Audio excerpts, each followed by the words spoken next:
Okay. I think we're good. Excellent. In which case, Okay. we'll go ahead. Okay. Well, Shall I begin? Yeah, it sounds fine. yeah, go for it. Go. Go. Okay. Welcome, one and all. We're going to be playing a game of Fiasco today called Operation Zebra. I'll give you the skinny on it in just a moment. All is quiet aboard the U.S. Navy submarine SS-495, the USS Saddleback. She's on reduced battery power, nestled in the soft mud of the North Sea, somewhere off the coast of Lower Saxony. It is the middle of World War II. We were specifically selected for this mission. They made it sound like a great honor to ferry a handful of civilians somewhere in the greatest secrecy so they could do something. Something that would help them win the war. It was called Operation Zebra. It hasn't worked out so well. You surfaced and took them, heavily guarded, to an island that wasn't on the Saddleback's charts. They did whatever was they're supposed to do and came back in a tearing hurry, followed by German spotter aircraft, E-boats, and finally a depth charge tossing four-posten boot from the mouth of the Elbe that nearly sunk you. Saddleback went deep and got quiet fast, diving for her life. Saddleback's collapse depth was 200 meters. When it came to rest on the bottom, amid the screaming protest of overstressed metal, the gauge read 226. There's a meter of water in the pump room, and the forward torpedo compartments is largely flooded. The horrible groaning of the tortured pressure hull has mixed with another sound. Something stranger, more unearthly, from outside the Saddleback. Whatever it is like nothing even the saltiest old-timers have ever heard before. And it's getting closer. What the hell do these civilians do? You're trapped in a stranded submarine and you have to get the hell out of here before it comes in. Awesome. Right, so for anyone who is Bit of a different flavor than we've done before. Yeah. I'm liking Yeah, it. but I'm looking forward to it. And now that we've got that out of the way, let's do our introductions and explain what we're doing today. So first and foremost is myself. My name is Savvy. This is my channel, and that's me, Iris. Yes, this is Eternal Savvy's channel, but I have managed to Shanghai myself into being somewhat of a regular here. I am Iris, and I've been in a couple of these Fiasco streams before, and so far they've gone like really, really well, so I'm really excited to see what happens this time. Tora. Hi, I'm Tora. I'm new here, I guess, even though it doesn't feel like new, because I know those people for a long time.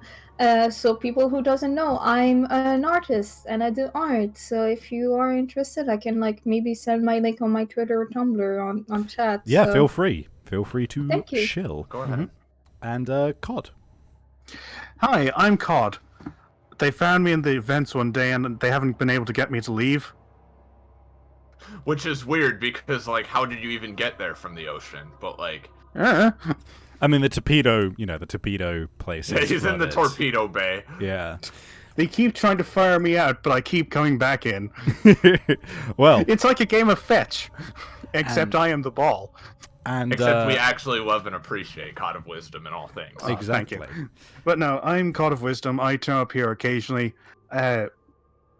Don't have much else going on, but... Whatevs. Anyway, yeah, so we're playing Fiasco today. For those who are uninitiated, Fiasco is a pretty free-form tabletop role-playing game, which is all about character relations and things turning into a fiasco. We are going to be rolling some dice and deciding how we all know each other and what kind of characters we are based off of prompts. So it's basically prompted improv roleplay. It's a good time. It's we'll see how this goes. So Cod, take it Yes. away. Okay, we'll start with the usual thing of rolling these dice. I always do this 2 or 3 times to make sure that it's actually random.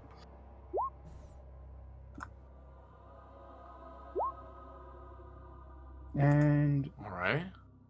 Mhm. And then the game is finished. Thank you guys for showing up. I win. Okay. Cod wins. Okay, but now that we have our numbers, the next thing is setting relationships. So, Yes. Yeah. The one of the Do we most start with- entertaining parts. yep, the game itself is great, but there's something about creating the web of connections and thus the story that I just love. Yeah. So, What I always say to people who have only really played like D&D type TTRPGs is like, if you specifically really enjoy the sort of improvisation and like emergent storytelling of Mhm. of TTRPGs, this game is like that taken up to 11. It's so Yeah, good. like I still remember my first Fiasco game because it was so intense, and my character died. How intense it was, but it was my choice because I wanted to Okay. make the story interesting. Yeah, Okay, that's how it be. so- All right, so is Savvy Who's first? starting? We started with the youngest. That's how I did Oh. last time. Looks I like think we're normally lost, we COD. just start on the. Yeah, it looks like we're last. I think normally we just start with the top left. Yeah, Is maybe. what we've done in Channel Strange. Hey. But you know what? Who cares? We can do. Hey, whatever Tor, you guys you're want. newest here. Would you like to start? Yeah, sure. Yeah. Okay. So, firstly, whose relationship are you defining first? As in between I- you and me. You, me, and Safi. You or Savvy? Choose wisely. Hmm.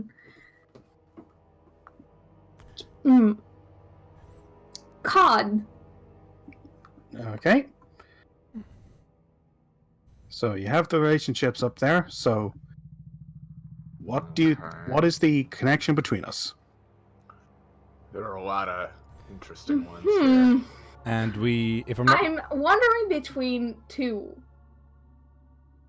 It's basically the same, but I just want to make sure it's either brothers or bullies and weak sister. Well, first we have you're to only do doing the broad category at the moment. yeah. Yeah, So yeah. chain of command, crew. Okay. So Okay. you're pretty much wavering between like a 5 or a 6, I think. Yeah. Yeah. so I'm gonna do a 6. okay, so okay. grab a 6 and you put it in your box. There you go. We are family. I forgot. It's been long. It's cool. No, it's okay. Okay, so next we're going to go clockwise. So, Savvy. I'll define Iris and I's relationship. Ooh. All right.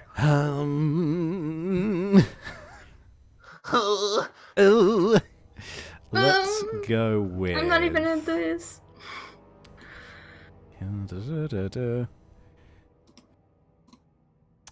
How about old bonds? Old bonds. Ooh. Okay. Ooh. Some We of them killed are a man and he haunts us. Oh, Yeah, shit. that's Yeah, I love as I said, this. I particularly like this playset. So, Oh, Yeah. I like Iris, your turn. Oh, sorry. Ooh. I think in the interest of continuing the chain here, I will begin defining Cod and I's relationship. Let's see, what numbers do we have here? We don't have any more 4s, but we have or 6s actually. Really? Damn. What? Yeah. No, damn. I was lucky. No, yeah, it'd be like that. Okay, let's see. I am looking at all these cult options with intrigue.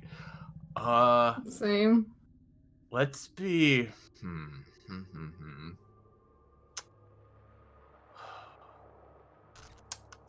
Is anything sticking out to you, Cod? I would very much be interested in anything re-objective zebra. Yeah, that's what I was looking at too. All right, cool. So we have something. I guess what that just means is something to do with the objective we are directly involved together with. Okay. Yeah, Mhm. we aren't technically a part of the crew. We're brought on for some strange reason, and I'm sure it's perfectly logical. Uh-huh. So it's my Perfectly turn. Euclidean, as all things should be. Yeah. Okay, so I'm going to continue. I'm going to further define our relationship, Tora. Mm-hmm. Hmm. Yeah, well, fives and threes, and thankfully, oh god, I can't actually go. I keep ending up as a father in this, so I'm not going with number 3. I am fucking avoiding Come on! that. No, I am Complete the circle. never. I was meant to bring balance to the force. We can be brothers, like. We're gonna be brothers-in-law. What? So you have so is that your parents married? Is that right? No, that means that either I'm married to his sister, or he's married to my sister. I see. Right. Yeah, I remember now. And this is 1945, so it's likely sister. You know. Yeah, and it's a big deal. It was a bigger deal back then to be brothers-in-law, if I'm not mistaken. Really? I don't know. I'm just making shit up, probably. Don't listen to me. Fair enough. Okay, so I'm gonna take criminal pass with Savvy, Oh. and if you choose wisely, please choose what I want. Okay. So I will. Yeah, you know what? I'll further define our relationship then, Tora.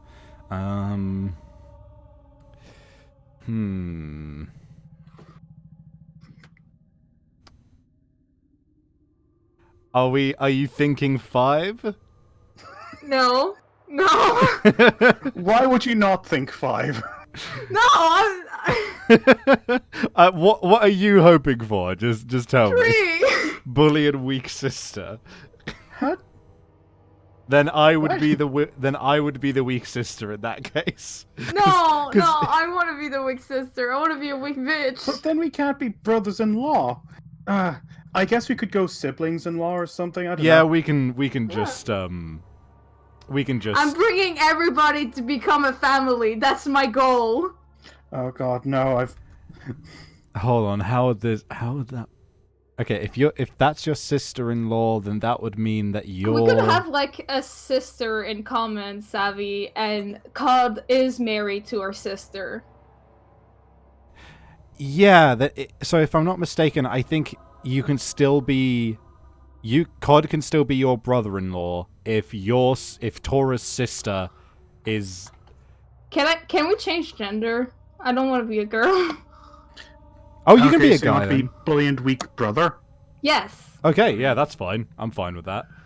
I mean, yeah, it Okay, doesn't then really it's matter. back to brothers-in-law. Yes. Also, All according to Keikaku. also, I'm yes? back. I'm sorry about that. It's alright. Not a problem. All right. So where are we? Your brothers-in-law. Okay. Yeah, and Savvy and Tora are a bully and a weak brother. I see. Okay, so it's Savvy's turn. No, Oh, that was Savvy my- just yeah, went. That was my Oh, turn. I'm sorry. Okay, so Not a now I need to problem. pick which thing of ours to go with, huh? All right. Let me. Yeah, Let me see. I'd recommend finishing the one between you and Savvy, because we could technically mess about with each other's relationships, but I kind of avoid that. Okay, so what stuff is Savvy got going on so far? Bully and weak brother. Okay. Yeah, and you've got old bonds. Old bonds, huh? Okay. Through coincidence, we're always paired.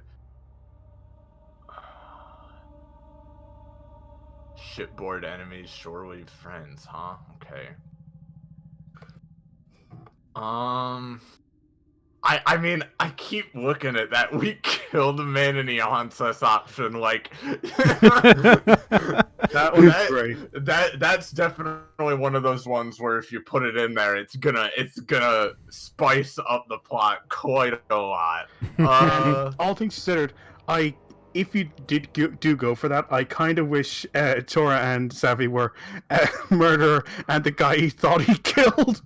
Jeez. That would have been crazy, but Ah, well, whatever. Can we change it now? That'll be fucking. No, too late. No, we gotta. Yeah, We'll make it improv work. this. Don't worry. I also think we saved a life and lived to regret it. It could be interesting. oh, but there's no more fours. Oh, there are no more fours. Okay.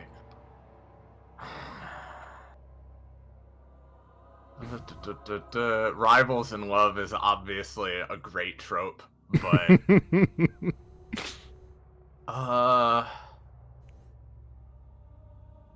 I wonder how you would interpret the first one, like shipboard enemies, shortly friends. Perhaps that because of things like being stir crazy, you can't get along at all. But once you get Yeah. off the boat and have your own space, then it's fine. Yeah, that's fair. Or it could be that for the sake of appearances, you say, "Yeah, I fucking hate that guy," but actually, behind everyone's back, no, you guys go out and drink it on the weekends. Gotcha. That sounds interesting. Let's do that one. The kill the man one is definitely good, but maybe a bit too on the nose. So yeah, let's do that. So Savvy and I are we hang out a lot, when we're not on the ship, but on the ship we tend to get on each other's nerves. It could even be that we just always disagree about how the ship should be run. That's absolutely fair as well, yeah. Okay, in which case now, the final one, objective zebra. Mm-hmm. So we have twos. I threes, left and a you that. five. I left you that 5, Cod. I left you that 5. Do I resist? No, you embrace the darkness. Embrace the cultinist. That's pretty good. Cthulhu Fatagan, am I right, guys? Oh, hell, Cthulhu, am I right, This- guys? Gamers? Yeah. See, we're surely friends, but on the ship, I'm a full-time cultist. So. Like, Look, on everyone the has to ship, have a you're hobby. just like a normal Christian goody two shoes, but on a ship, oh boy, doesn't Christianity and Jesus doesn't sound good, and Cthulhu kind of looks sexy. Them tentacles, am I You right? see, I went to Japan. Tora, you know me very well, and you can't just make jokes like that. Oh, God. Oh dear, what have we done?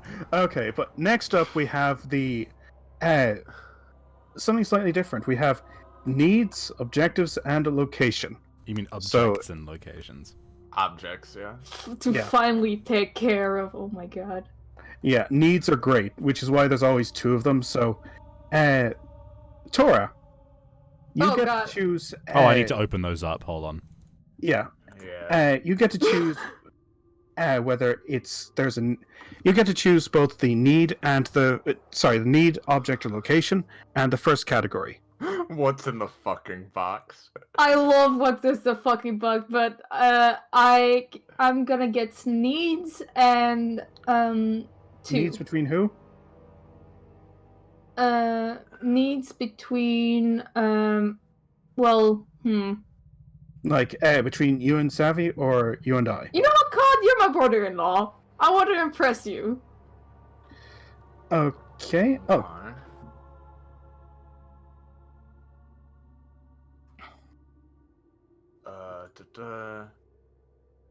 Yeah, to get respect from is what you picked. Okay. yeah. All right, Savvy.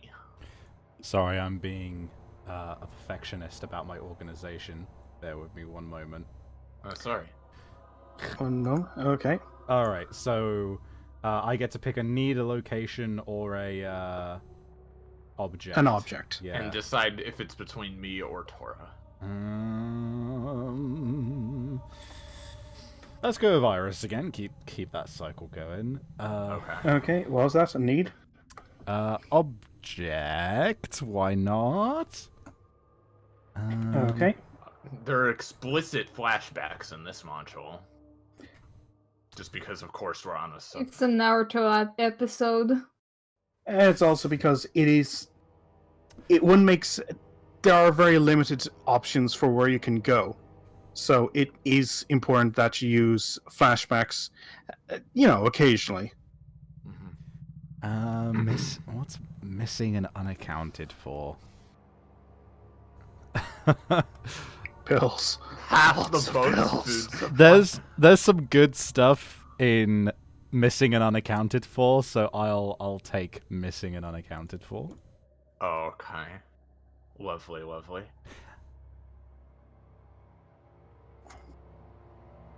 Twos, threes, and fives left, huh? Alright, Yep. let me take a look at... So, need or location, Iris? Well, COD. I'm looking at a couple of the to get respect from needs for between you and I. Of course, I could always further define Savvy and I's thing. There's that too, yeah. Missing and unaccounted for. What are there? There's two threes, and a five. Let me see. The last one is wild, right? So it doesn't have to be a need necessarily.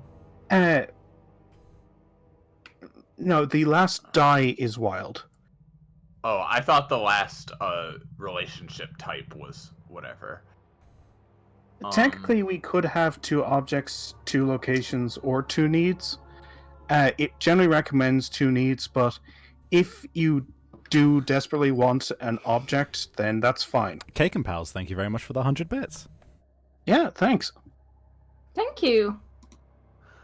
I think I would love to have another need between you and ICOD, and I think I'm gonna go with 5 to get away from. Is that... Yeah, to get away. To get away, yeah. Okay. You And better get away. Go away. you guys will have location. So now I get to either further define Iris and I or Tor and I. Either Okay. one of these is pretty good. I was looking at the object and there was some porn mags in it. Uh-huh. Again, this is a submarine. Yeah, I know, but I just love it. Sweaty men. No, I just love it. I'm sorry. We all live. Oh, it's a in shame we don't have- Submarine. It's a shame we don't have 6s anymore, because then we could have had Diary of the Cook explaining he's poisoned everybody.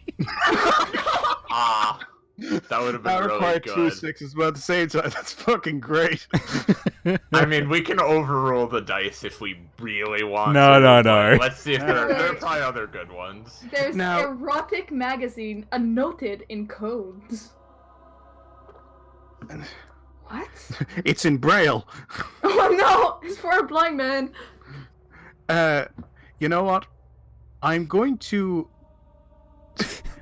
From 5, I'm going to choose 3. I mean, To get away. I mean, anime figures are just porn for a blind man. That was, sorry, intrusive ape brain thought there. Oh my god. Sorry, what did you pick, God? Oh, I chose to get away from the steam pipe you're unfortunately handcuffed to. What? What? What? Yeah. Okay. Holy shit!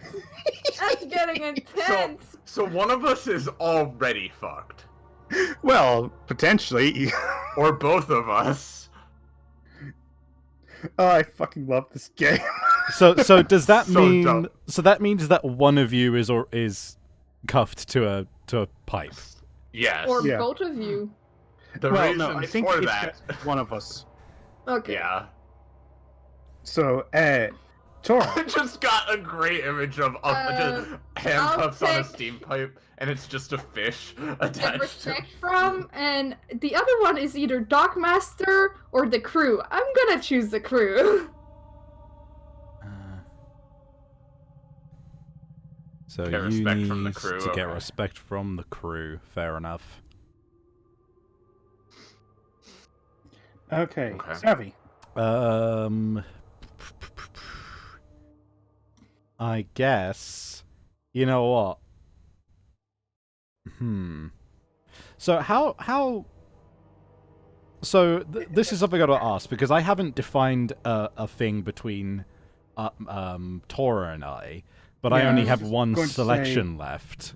So Yeah, technically, one of the things that you're meant to be able to do is define other people's relationships or needs. we just don't tend to So- do that. Fair enough. Yeah, we tend to Yeah. avoid it because one of the things in this game that we're not particularly great on is that you are kind of meant to fuck each other over a bit, but we're all competitive, we're all cooperative, and enjoy going down on the ship together, as it were. Fair Just enough. If we get through and there's like one left to choose, then we'll just choose it. Whatever. Yeah. Hey, Fair enough. hey, Savvy. Yes.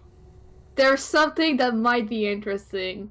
It's in a location. It's Grotto Neville base flashback and heavily guarded concentration bunker labeled Zebra Prime. The Zebra first Prime. zebra. The first zebra. Patient zebra. I think.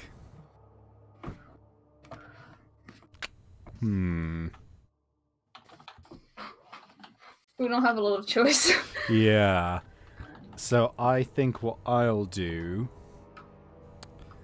I will instead finish just defining the object that's missing and unaccounted for. And I'll leave that choice to other people. So it's either the captain's uniform is missing and unaccounted for, or the radio's microphone. I don't really feel like either of those are too interesting. Yeah. In which case, how about you actually define Yeah, Taurus and then leave that for the wild die? Yeah. that's true. Right, locations. So it can either be Groton or the island. I like the island stuff. Yeah, I like the island stuff. So Well, it's either German facility or underground with guns blazing, though. Fair.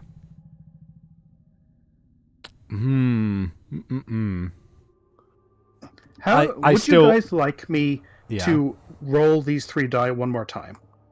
No. I don't know. Sevi, what do you think? I always like to have a bit of a challenge myself, but that's Okay. me. Yeah, no, I was just giving the option in case you guys felt like, ugh, you know? Yeah. Because like, I hadn't. the thing is, when it comes to like guns blazing or German facility, that doesn't have to include yourself. It could have been that I was getting you out or something like that. But I have a. Okay, hear me out. I have an idea maybe for heavily guarded concentration bunker labeled Zebra Prime. Fucking military experimentation Yeah. on somebody. Somebody is fucking Captain America. You know what? Fuck it. That's actually pretty cool. I'll do that. So, Groton Naval Base flashback. All right. Yeah. And then the thing so now I have to put it as 3 for that, right? Yeah, it's either 3 for... You could do it for location or the missing object. This is all right. Hold But on. I hold think...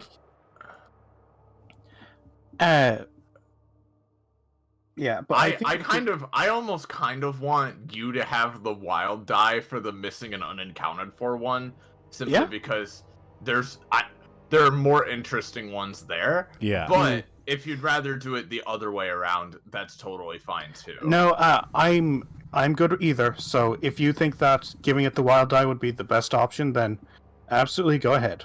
I mean, to be fair, the 3 for the Grodon naval base is the Zebra Prime bunker. Yeah, which So also that sounds... which also implies that not only is somebody Captain America, but because it's Operation Zebra Prime, it is also somehow related to this Eldritch shit that's going on.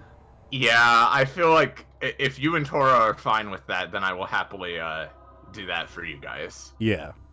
Thank you. Okay, cool. Yep. All right, so that's done, and then COD. So the last thing for missing and unaccounted for is wild, and there are more interesting ones for that. I think, like, you know, in the other choices, like honestly, 4, 5, and 6 are quite a lot more. I mean, the first 3 are kind of interesting too, but more subtly. So, like, I don't know, up to you.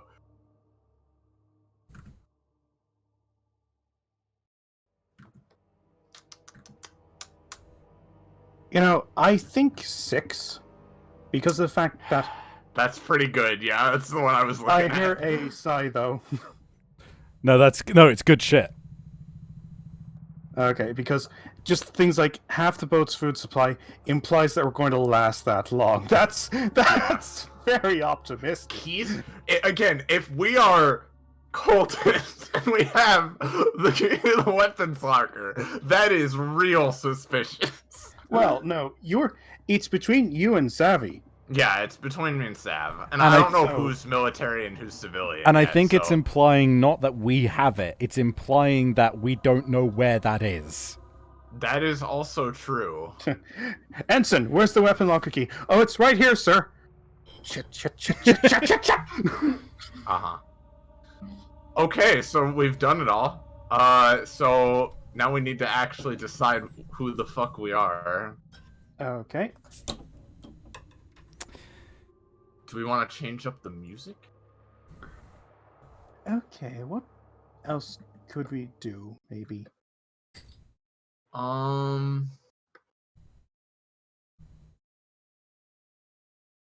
Let's see. I'm going to maybe- go with this one. Ooh. Hell yeah. Alright. Oh, fucking... Roll20 is a goddamn nightmare for me recently with music. It just refuses. Can you stop and play it again, please?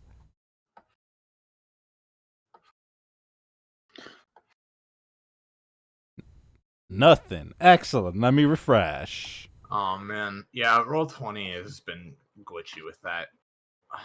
Alright, well, while he refreshes, so does anybody have a clear idea of who they are yet? I I'm wanna not really be the- sure yet. I want to be the little brother. Of course you do, Tora. Okay. Yay! Alright. But So- are you like, For God's sake. what is your place on this sub though? Because there are a lot of the ones in this module seem to be really vague. So like we can kind of like, there's a lot of ways you could interpret it. So I imagine that I got dragged a little bit by my brother-in-law and my Don't other you dare brother. blame this on me. Well, if you have something contrary, you can say it. It's just my idea. No, I'm joking and trying to get into character. Perfect. Okay, perfect. So yeah, that's like a slight idea I have. If you have any guys who want to bounce it off. Currently, I'm thinking that I'm one of the civilians that was brought on. Right. And it just so happens that, of course, it's onto the submarine that my little brother is on. Well, my little brother-in-law. Right. Okay. What if Savvy is the only relative that is actually in the military? I could be the military guy. Yeah. That is potentially what could happen.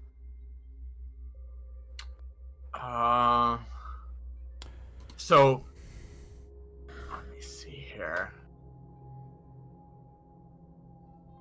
So okay. So if I'm gonna be a civilian as well, that would just tie me directly to COD with the cultists thing. if I were in the military, I could still be a cultist, but like be sort of in on what's going on. I could be in on more of the secrets. I don't. Yeah, absolutely. So the only military is savvy? Well, no, Iris is saying she could also be military if she wanted to be. Okay. Thanks again, Cake. Thank you. Thanks again, Cake. Or Uh, or I have an idea. I could be like the new recruit. That's also true. But it has like Again, no qualifying nothing. And people are wondering why I'm here. That's why I want to have respect from the crew. Yeah, True. that makes sense. Particularly because one of the things that it starts with is saying that you're all specially chosen for this. And so everyone's wondering, the fuck is the grunt here for? Because they're Not a expendable. grunt. No, it's not even look like Because a grunt. they're It looks weak as sacrifice. shit. Oh no. you have to be wearing. You didn't these hear red that. You didn't shirts. hear that, little brother. Right, What? so we're going with me and Tora as military, and yeah. Okay. So Yeah. And yeah, so Toro was just selected for this mission, and Cod was just one of the civilians. Okay. I'm just Yep. saying it can also be related to the zebra thing. See, Well, and it's you know going what's to be interesting? one way or another. Like, What's why? interesting? Oh, sorry. Sorry, go ahead. I'm sorry. I was just gonna say, what's interesting is that your need to get respect from the crew. That kind of could apply to both of you, because Tora, if she is the new kid on the block, she wants to be treated, she wants to stop getting picked on, which again goes into the bully thing by the other officers, right? So maybe Cod, as a cultist, is using that to sort of like also try to weasel his way in with the crew. But Yeah, then again, one of us is also handcuffed to a steam pipe. So where does that come in? Well, that's partially why I need respect from the crew, so they'd fucking unlock this damn thing. Because we found out that you're a cultist, but we haven't found out who. You don't know that. I just. Well, we're saying Just because I didn't stay. we're saying that we could have that could be the reason that you're maybe handcuffed. Maybe the missing and unaccounted for key to the weapons locker fits into that.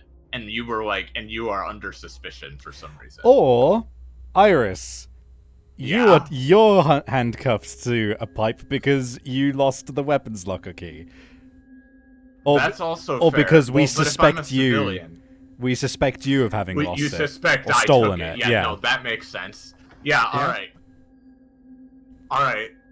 So in that case, maybe the reason Cod needs respect is so like to win to like, cause here's the thing: how many civilians are there on this submarine? Like, are we thinking just like a very small group? Like it's me, Cod, and maybe just a couple others, or what? Yeah, it would be because submarines don't exactly have a huge, Yeah. Yeah. Okay. And I imagine Yes. like this was like a rescue kind of thing. No, it's literally. It was an escort thing where the military were bringing a bunch of civilians somewhere who did something, ran back, and now we're at the bottom of the ocean slowly drowning. Okay, so this makes sense. So basically, Savvy suspects that I stole the weapons locker key, maybe because, I don't know, he saw me in the area or something. Yeah. And And But the you thing were is that a sacrifice. judging by the current, like, bad situation, there's already reason to suspect, like, what the fuck is up with these civilians we were told to escort? Like, Yeah, and then you and Cod are cultists, so the reason that Cod needs to get respect from the crew is in order to get you unlocked because you're both cultists and you're in this together. Oh, and do you know what would be perfect, COD? We can go for the same dynamic we have in real life, where like part of the reason Savvy suspects me is because of the like secret cultists, I am like the most like sort of unhinged one. You are the one that's good at like good at talking, good at schmoozing, you know, that sort of deal. You smooze your sister, I'm so... more active. I am more actively suspicious. Yeah, and here's the thing. Respect from the crew can mean so many different things. So- Devotion, for example. So Yeah, far as I'm perhaps seeing exactly. it, Trust. Perhaps that they believe that the best thing to do is to feed our coming Lord as he comes to devour us all. so maybe not quite that. Maybe not that obvious. Okay, I'll but like I'll roll do back a things. bit. Like basically maybe we like need the sub to sync, or maybe we need it to go to a certain location or something. I don't know what exactly we're trying to do. We can play that by ear. well, regardless, let's so far as I'm understanding it, then you're both cultists. Iris is handcuffed to a steam pipe because I suspect you stole the keys, but you also don't know where they are. COD is trying to get respect from the crew by using his brother-in-law, which is Tora. Tora and I are the military. I'm higher in command, which is why you're trying, and you are bullied, and the other officers pick on you, Tora. And I'm basically, I'm the big asshole guy who's trying to keep us from dying, basically. Yeah. One thing is that you Just like in the Savvy apparently- server. And there's Just kidding. something with fucking Zebra that is Yes. kind of weird. And we were in Zebra Prime where something happened. There was a flash, and we have some kind of flashback. Do we just define that now, or shall we? More about that later. Yeah. We'll one worry other about that later. Let's keep it a one other- surprise. One other thing is that I think you and Iris knew each other before this whole thing started. That's why you're surely friends. But now that things have gone a bit tense, There we go.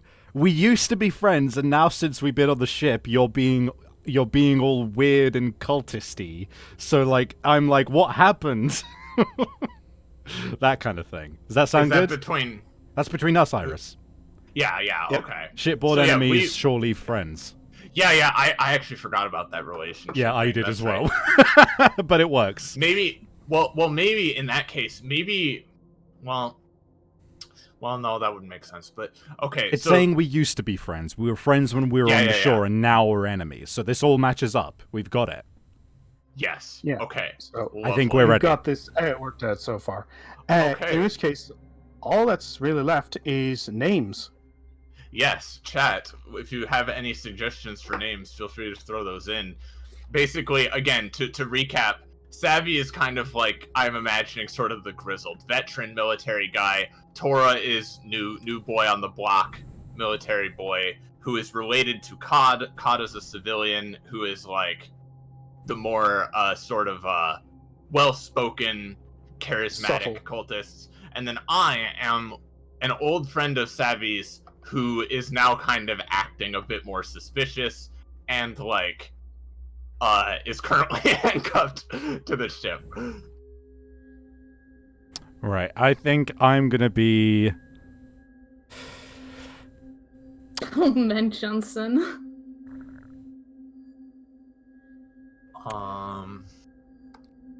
Grant. Officer Grant is good. Officer I'm not Grant sure as a yes, Grant as a surname. Yeah, why not? Yeah, I feel like some of the sillier names might be a little too tonally jarring for this one, but Should I just be the captain straight up? What do you reckon? I mean, here's the thing. You aren't in on what exactly Objective Zebra is either way, right? Oh, so I'd probably No, he is. Well, he might be partially because he was there in Concrete Bunker Zebra Prime. That's true. He could just be the captain, sure. Yeah, that literally just gives us a very good tool for telling the lackeys what to do. and whatever. yeah, and keep in mind that captain just means captain of this particular sub. It doesn't mean that I'm in on everything. Yeah, it doesn't mean that you're Yeah. evil general in the background or something. Graham is also good. Arson. Do you want to use the text tool to put a name down, or?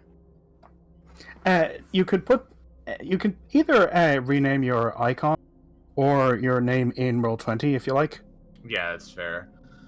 I mean, I think don't get me wrong, I would have been willing to play a guy if I was in the military, but I think because I'm not, I'll just play a girl A again girl. because that's what I like. Fair enough. What are you, a girl? Yes. You got Oh it. shit! Oh shit! Any more suggestions, chat? We might just have to come up with our own. Yeah. I think for I'm this okay with tone that. of Fiasco, I think so. That's We're not rolling in Um, with lich cat girls this time around, so it's- yeah. you know, Let me think. So names are very much just gonna be shit like Tiffany and that kind of thing. I might Hey thinking- guys, I'm on a submarine. Oh Oh fuck! no! I might thinking of like Todd or something. Grants. Something Lil Mag suggests Andy. Oh, Andy's good. I Andy like is Andy. good, yeah. Okay, I'm taking Andy. Amon. Sam. Amon. Oh no. Let me think. I'm thinking of one for me. Sam. Sam. I'm trying to sneak around. Sam. Play with my hair, Sam. But I'm culty thick. And the clap of my keeps alerting the guards. I'm thinking of a name. Jason from Arson. Jason. Jason.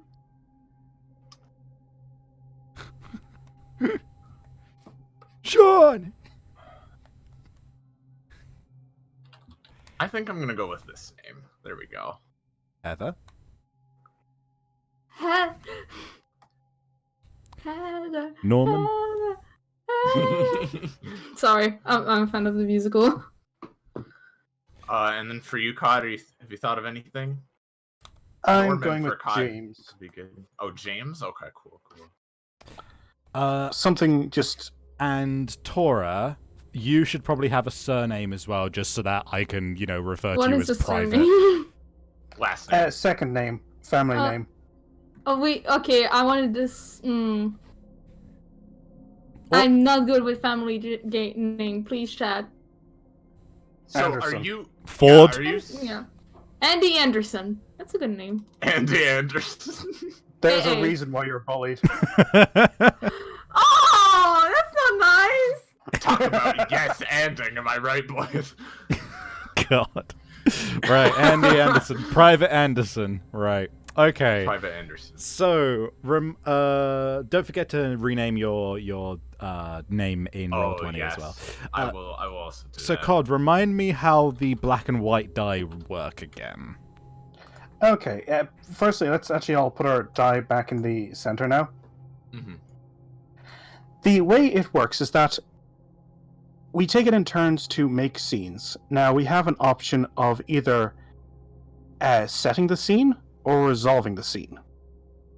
If you set the scene, you get to, decide how things go down. You get to describe how it begins.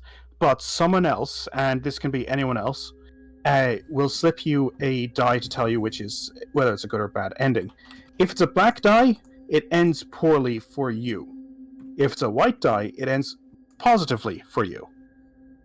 Mm-hmm. Okay. And when it comes to if you choose to resolve a scene,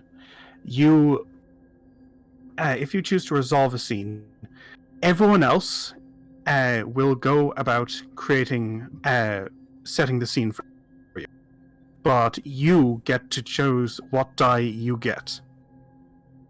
Okay. I see. Okay. So if you're like, oh, I definitely want this to go well for me this time around, you can say I'm going to resolve the scene, but then other people get to put you in as bad of a situation as they want. Yeah. Yeah. Okay. Basically.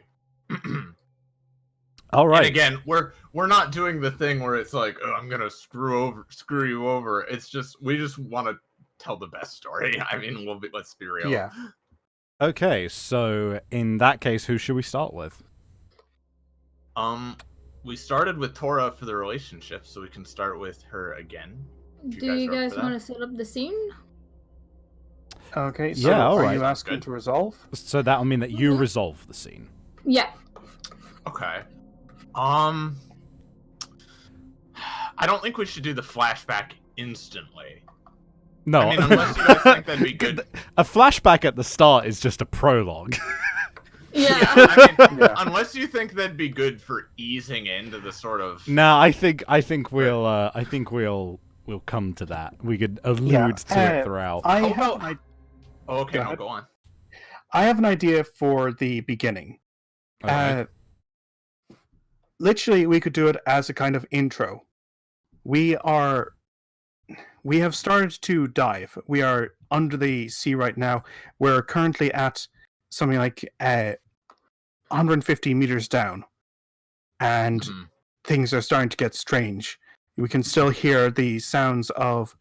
We can still hear the sonar going off as something approaches us.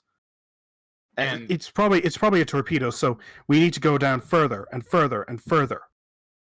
I converse. How have you already drawn him? Holy shit! I'm conversely gonna propose that we are actually already on the seabed, just because I think that doing the action of avoiding it is gonna be contrary to the tension that this is supposed to build. Yeah, that's okay. Fair enough. In that case, basically, how about a scene where the metaphorical dust has just started to settle. Like the submarine is damaged. It's diving. You have just gotten to the point where it's like, okay, we're not in immediate danger, but it's still all hands on deck, right? And that's when Andy here notices that there's parts of the submarine are beginning to flood. Not worryingly crazy bad yet, but it's there. Okay. That was my idea. If anybody else. Holy shit! You're yes, quick.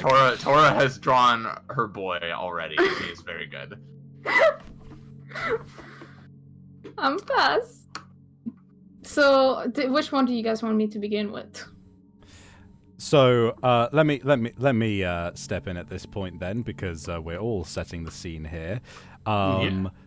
You, Andy, you receive a call on your radio, which is from from me, and it says, "Private Anderson, status report."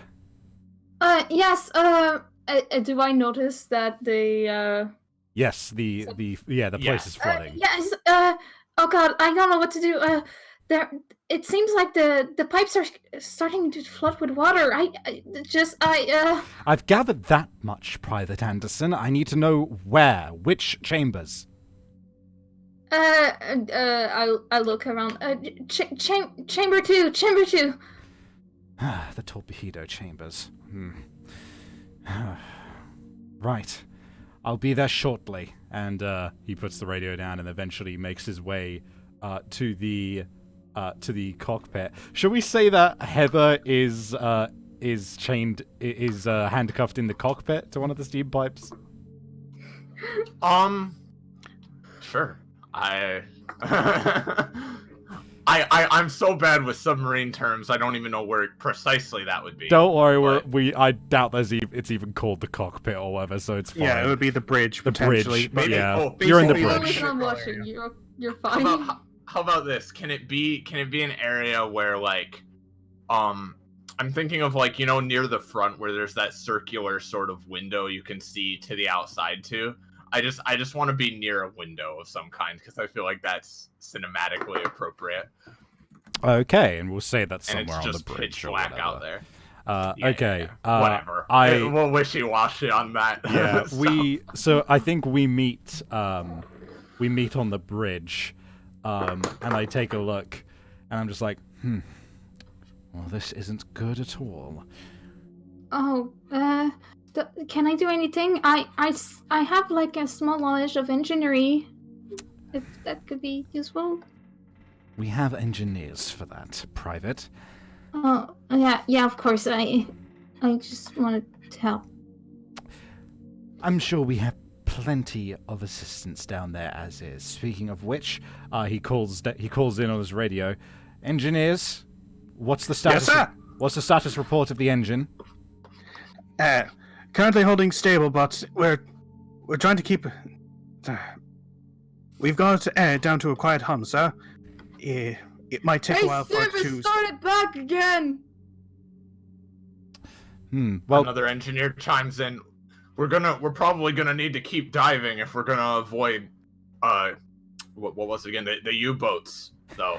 I hate to inform you, but we're already past the collapse limit of this thing. Yes. What are you talking? Get off the phone, you two. Sorry, sir. Oh, good. Yeah. Currently, we've got God running silently. I think that the pressure is having an effect, if I'm being honest. It's going to take some time for us to get it up and running before we can get moving again. Well, I hardly see any point in that for the moment. Keep it silent, keep them off, just work on them, make sure that they are operational, and hopefully this whole thing doesn't come tumbling down on us by the time it's fixed. Yes, sir. We'll make sure that it can be started at a moment's notice. Over and out. And he looks around. Well, is this where Heather is at? Yeah, I reckon you're here.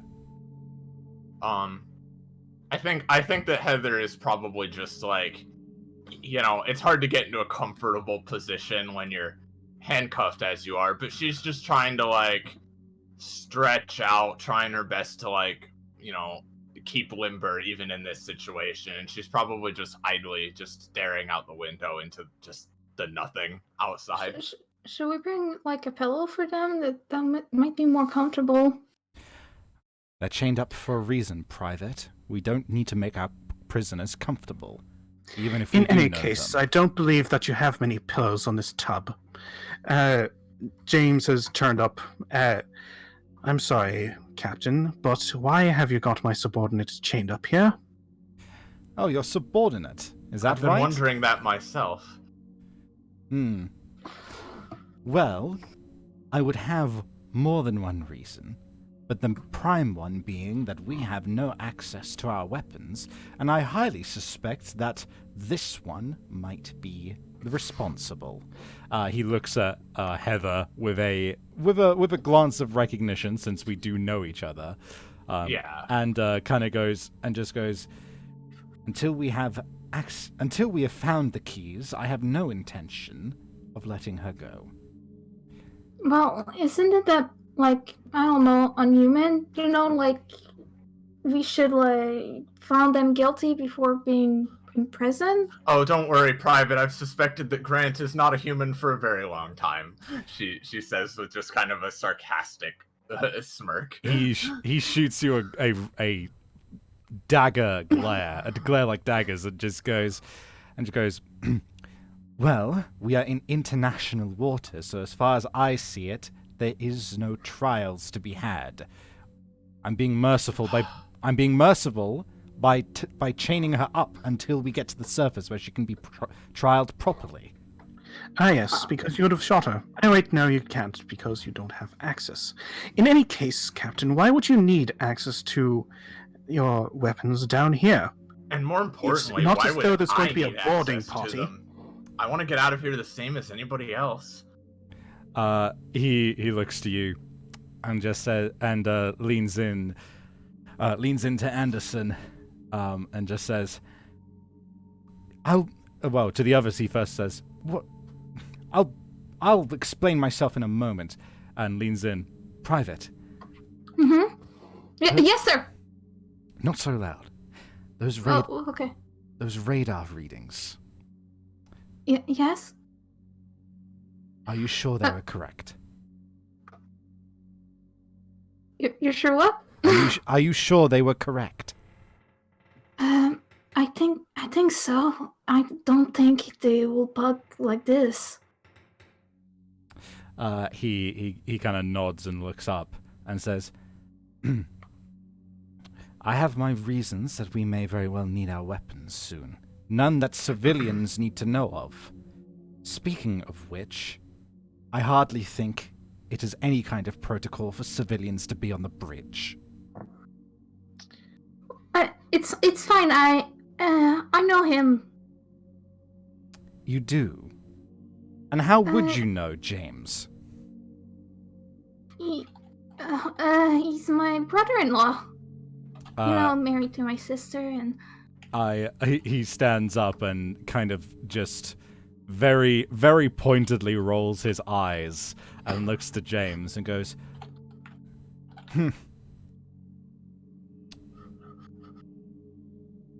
So yeah, I'm married to my sister, and it's been complicated. Like, I don't know if it was arranged or no, it wasn't arranged. No, of course not.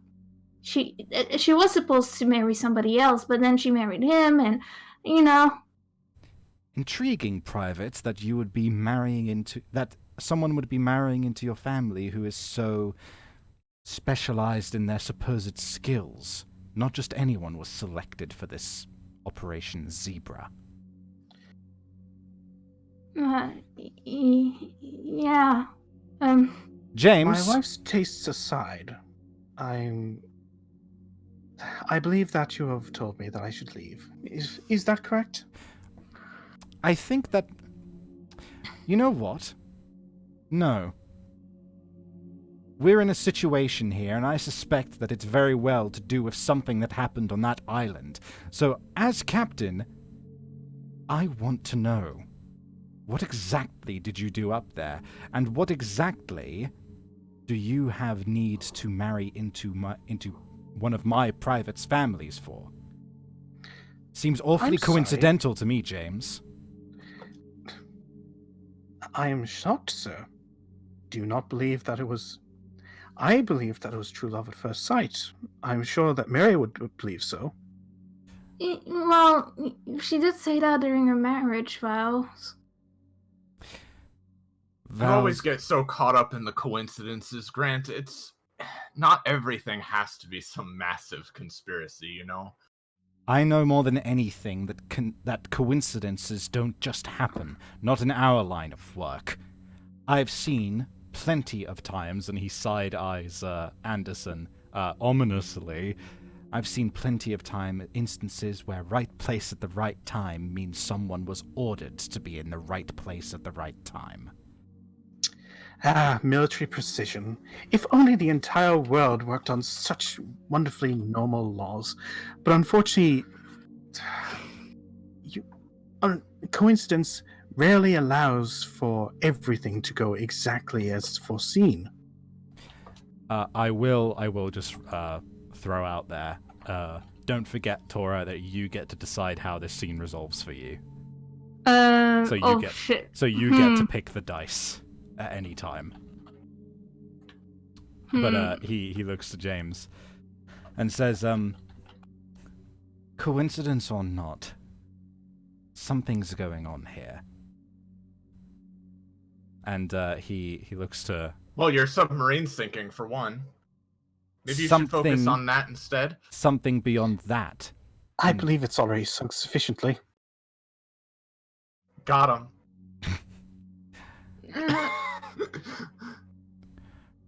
Well, unless you're looking to commandeer a military vessel, I don't see that there's anything that you can do about it as well as me. All we have is to wait. Let's go, Jane. Like, I'll lead you the way. So, Tora, you need to decide what outcome. Yeah, you want. Let's do good. Why not? Like, and good would be like, I imagine Andy just like lead the way to James to be out of the way of like Captain Grant. maybe you obeying Grant in this situation makes him kind of let up on you a bit. Yeah, you push James out or something. Yeah. Okay. I'm sorry you can't be there. I'll. You just like push slow, like very weakly his back, like.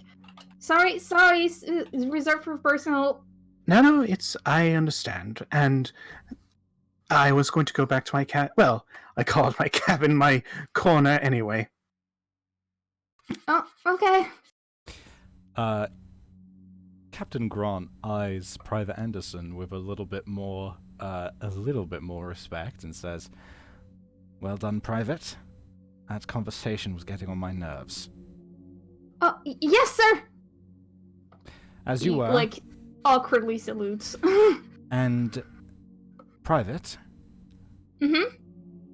Notify me if those signals appear on the sonar again. Of course, sir. Yes, sir. Next scene. Shall I set the scene? So am I choosing to set the scene or resolve the scene now? Yeah, you get It's to up to choose whether you you. want to set or resolve. If you Yep. if you set the scene, we get to choose how it ends. If you resolve the scene, we get to choose how it starts. Okay. I'm gonna set the scene because I want to see what you guys do here. I'm going. I think I go down to check on the torpedo bays, which have supposedly flooded. I basically go around the area and see how bad it is. And I'm kind of like just checking stuff out. And who else can be with me here? Fuck, this is difficult. Maybe James shows up. Okay. And Tora and I can just be incidentals as well. Like, Yeah, just you can be random like- officers or- Yeah. You can play as random crewmates. Yeah. Okay. So I walk down. There is various water seeping from cracks, and there is the groaning of the submarine, and just how bad is it?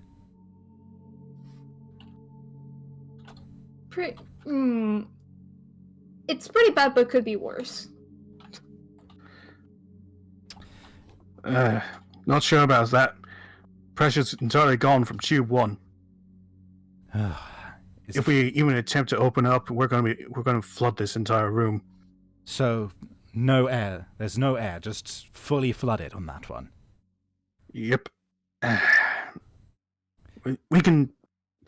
And unfortunately, the shutter on the outside's broken. So there's no way to clear it. And none of the torpedoes themselves are operational? Regardless? Hard to say, sir. And don't particularly want to test it, really. No. Not in a confined space like this. Yes, that would be unwise considering you're resting on the seabed right now. He got you there. Respect to the captain, please. Oh, yeah, sure. Sorry, sir. Throw him in the brig! Oh god, no, please have a family! You're just going to take a little rest. I'm not killing you, Jesus. Of course, yeah, that's... Hits the eject button on the submarine. No! Wait, we have one of those! Why did we use that earlier? God.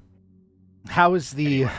Considering that one is fully flooded, how is the internal hull holding up? If the outside is breached, how long do we have before the doors don't hold any longer? The bulkheads. Well, as you can hear, sir, it ain't pretty. We're well below the depth that we should be. Like, obviously there was a bit of leeway given when building this thing, but we're definitely skirting the line here. 26 below what we should have survived. It's a miracle we're here in the first place. I have an As a- idea. I have an idea for how to resolve. Yep. Unless you guys want to keep going. Well, do you want to hand me a dice? I do. I would like to hand you a black dice. Okay. And I think what happens is one of the engineers gets back to you. Which I guess I will be that engineer.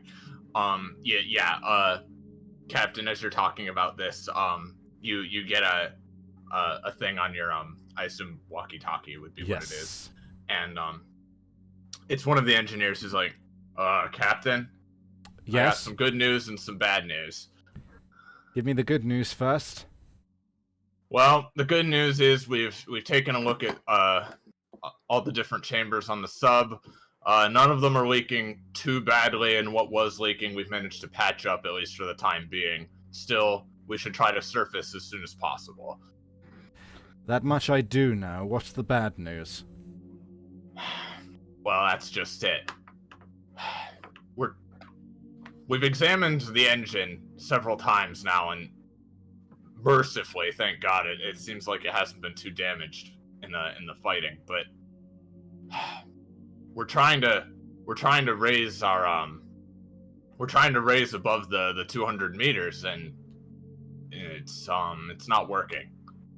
I know that's not the technical term, but we keep trying to raise the sub, and it's just not.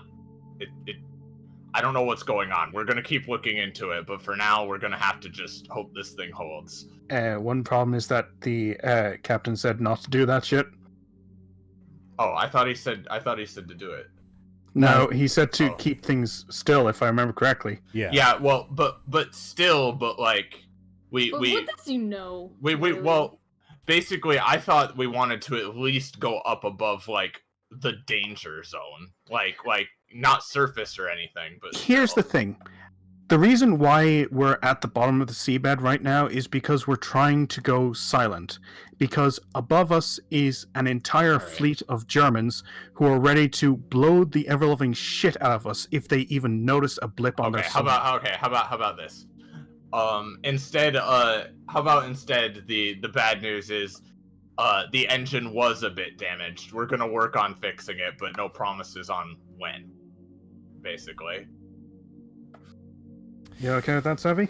I mean, I don't know.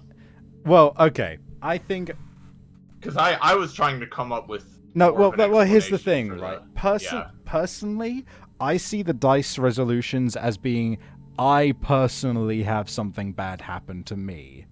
Yeah. That's fair too. Because the You get shot. being Alright. unable to raise the U-boat is just bad for everybody, and is just generally what the setup for this session is. So Yeah. Okay.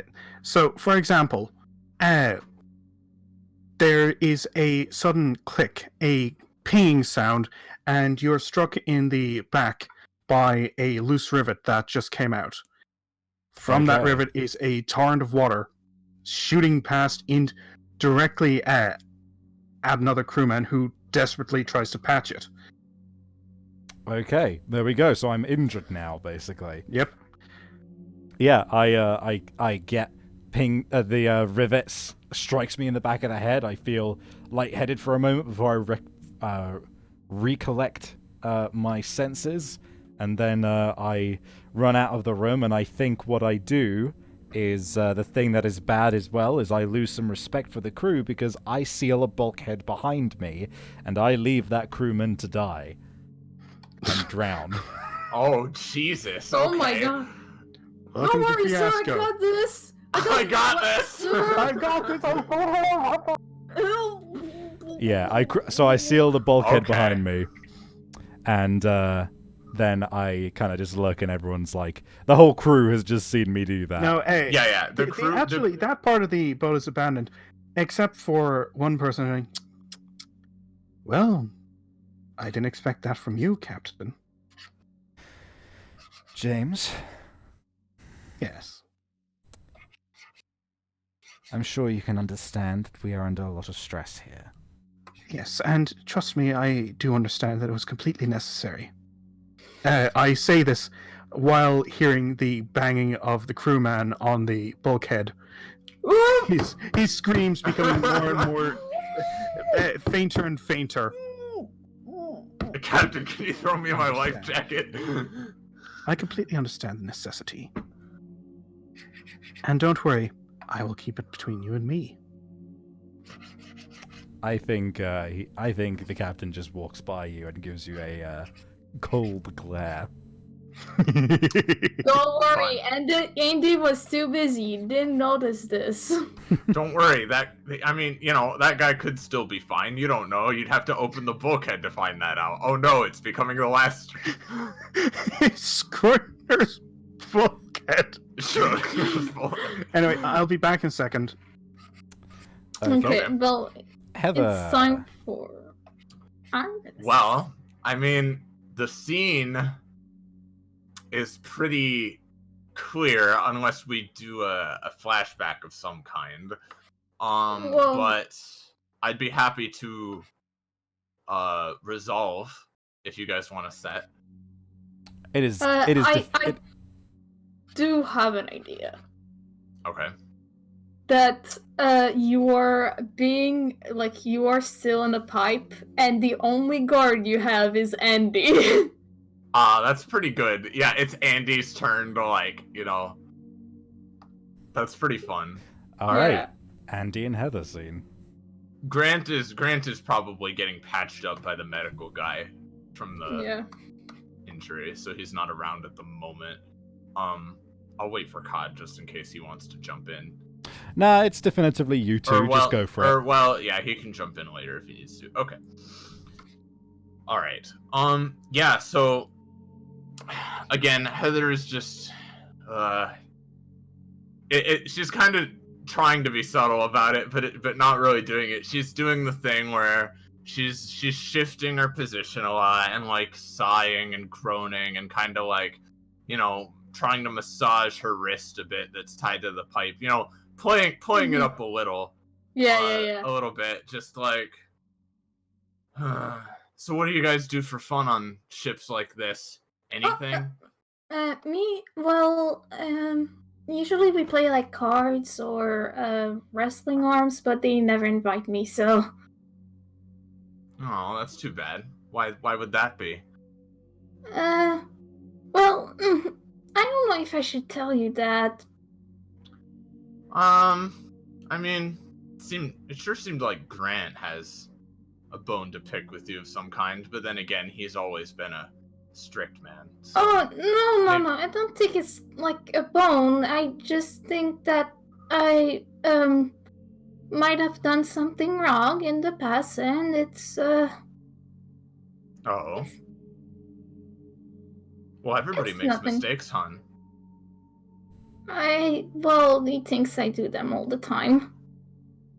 Yeah, well, again, I would try not to take it too personally. I imagine he's under a lot of stress being in a situation like this.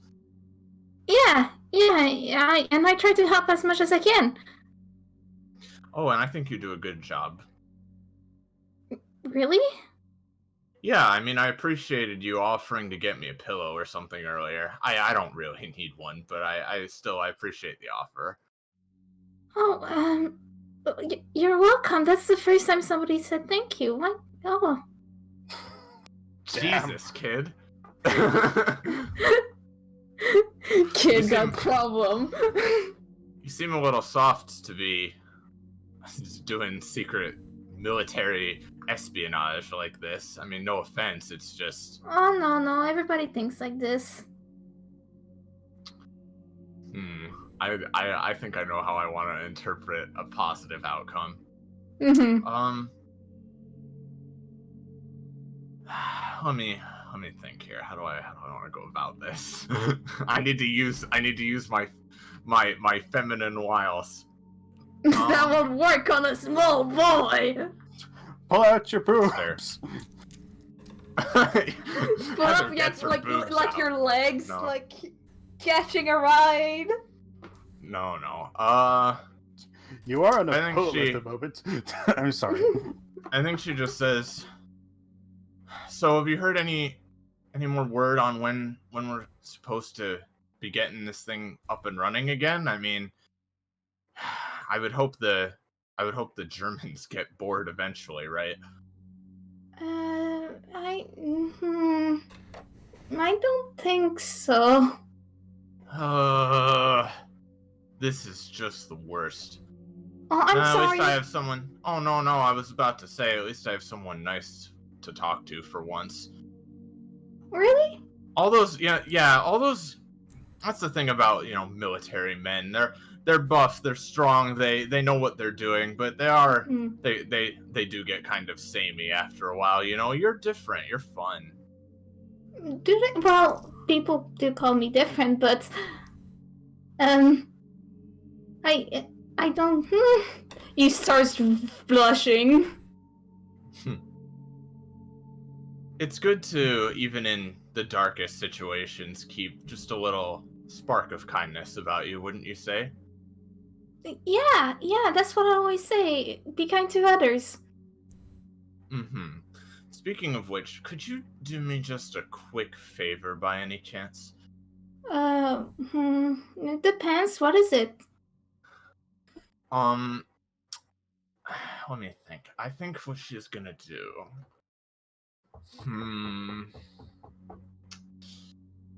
Come on, improv skills.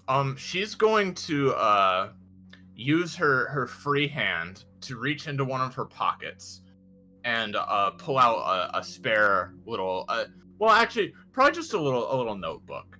And she's like, Oh, I thought that was gonna be a gun. no. Yeah, sure. Come on now. I did have the keys to the gun weapons locker after all. No, she's gonna pull out a notebook, and she hands it over to Andy, and she's like, could you, or well, actually no, she probably wouldn't hand it over. She instead says, would you do me a favor? Can you see if anywhere on this bucket of bolts is a pen of any kind? I would love to do some sketches, or I don't know, write little poems or something like that. Oh, sure. He pats at least himself. to try to pass the time. Yeah, he pats himself off, and then he pulls up from his pocket like a pen. Oh, Here thank you go. God. Thank you. At least I can do something. Although I am not left-handed, but that's fine. And she's gonna start just I guess it's doing time to learn. doing little drawings in the notebook. Okay. And that can be that. You have obtained a pen which is potentially dangerous. It's a bomb! And potentially lockpicky. Yeah. James. Or COD, I should say. Do you want to set the scene or resolve the scene? I think I'm going to set the scene this time. Okay. All right. Let's see. Okay. Also, I I think- apologize, Iris. I realized that we were the ones who technically set the scene. Is that right? Whatever. I don't care. Cool. Honestly. Carry on. It's fine. We're really good at this. You're professionals. We're professionals. All right, no, but I think yeah, it's- Cod, what are you thinking? Yeah, I think it's time for a flashback. Oh, shit. Okay. Okay. We flash back to when the USS Saddleback has breached the water for the first time, and we are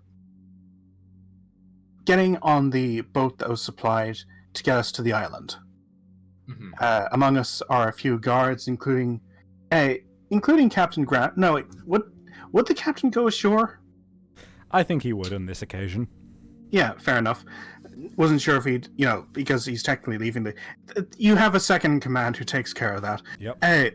So you, Heather, I, a couple of other civilians, and a boatload of. Is it Marines or Navy? Armed Navy men are beginning to move abroad, and we're not going to land on the island. This is just us in the boat on the way. Or we could land on the island. It's up to you guys. Wait, I'm not here? We could save the island for a later flashback, maybe. Yeah, and Andy probably wouldn't go ashore But you can still be one of the Navy grunts. Unless Navy you really girl. want to, unless you want Andy to go ashore as well. He But could I, just for the sake of it, but yeah, Mhm. like, theoretically you wouldn't because you're you wouldn't be cleared for combat. But at the same time, fuck it, it's Fiasco. Yeah, fuck it. fuck it. Okay. And all right, let me see. Yeah, so we when we got to the island, we left for a bit, but for now we're all together on like the I don't Yes, know, on the skiff or whatever. Yeah. Okay, cool. Okay. I feel like Heather is probably, again, there are a few guards around me and Cod, and are there other civilians with us too? yes, I'd say there's 2 others. Let's say Yeah. 3 others. So a total of 5. There's 5, yeah. 5 civilians who have been brought along for this particular mission.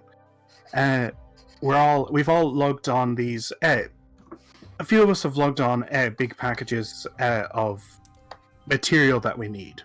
Yeah, I think up to this point, the civilians have been like fairly quiet, just keeping to themselves. But Heather is sitting across from Grant on the boat too. Yeah, and at this point, she hasn't done anything weird, so you guys can be kind of friendly. Yeah, it's just at this point, it's just been a while. Yeah. Yeah. Finally, some fresh air. Ugh. Oh, thank Does goodness. get rather Yes. cooped up down there, doesn't it? Well, don't get used to it. We're going to go ashore, do what you need to, and then we're going straight back in. We don't have time to waste. Yes, I understand. We'll do this as quickly as possible, and we'll be back aboard the sardine tin and going down again as soon as we can. Do you care to enlighten me as to what you are doing, by the way? I'm sorry, sir, but we have been explicitly told that we cannot disclose that. Trust me, I would if I could.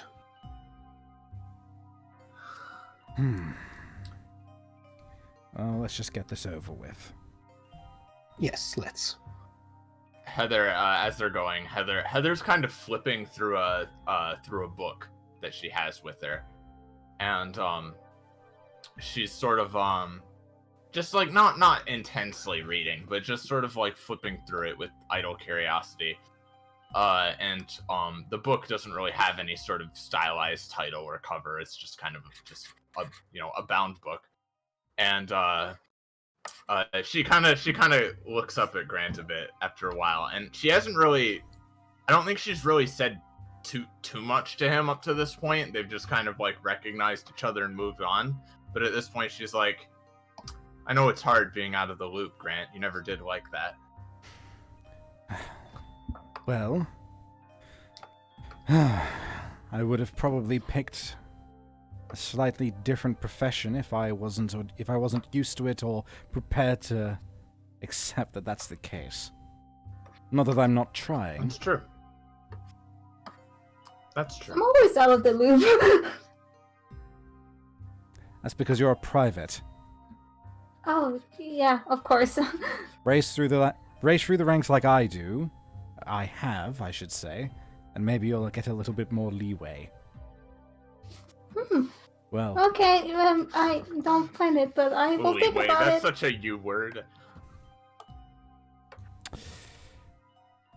Well, what exactly are you doing here anyway, Heather? I didn't paint you as the type to be involved in strange undercover dealings like this. I know, it's kind of a new experience. I like it though. Feels like an adventure. So this is new for you. I hardly got the impression that the people we were escorting were new to what they were doing. Well, it's when I say new, I more mean just the whole whole military espionage sort of thing that's going on. Hmm. Sticking it to the Germans. Is that who we're fighting this time? I'm sorry. That's out of character. I know. It sounded like you exploded. Are you okay?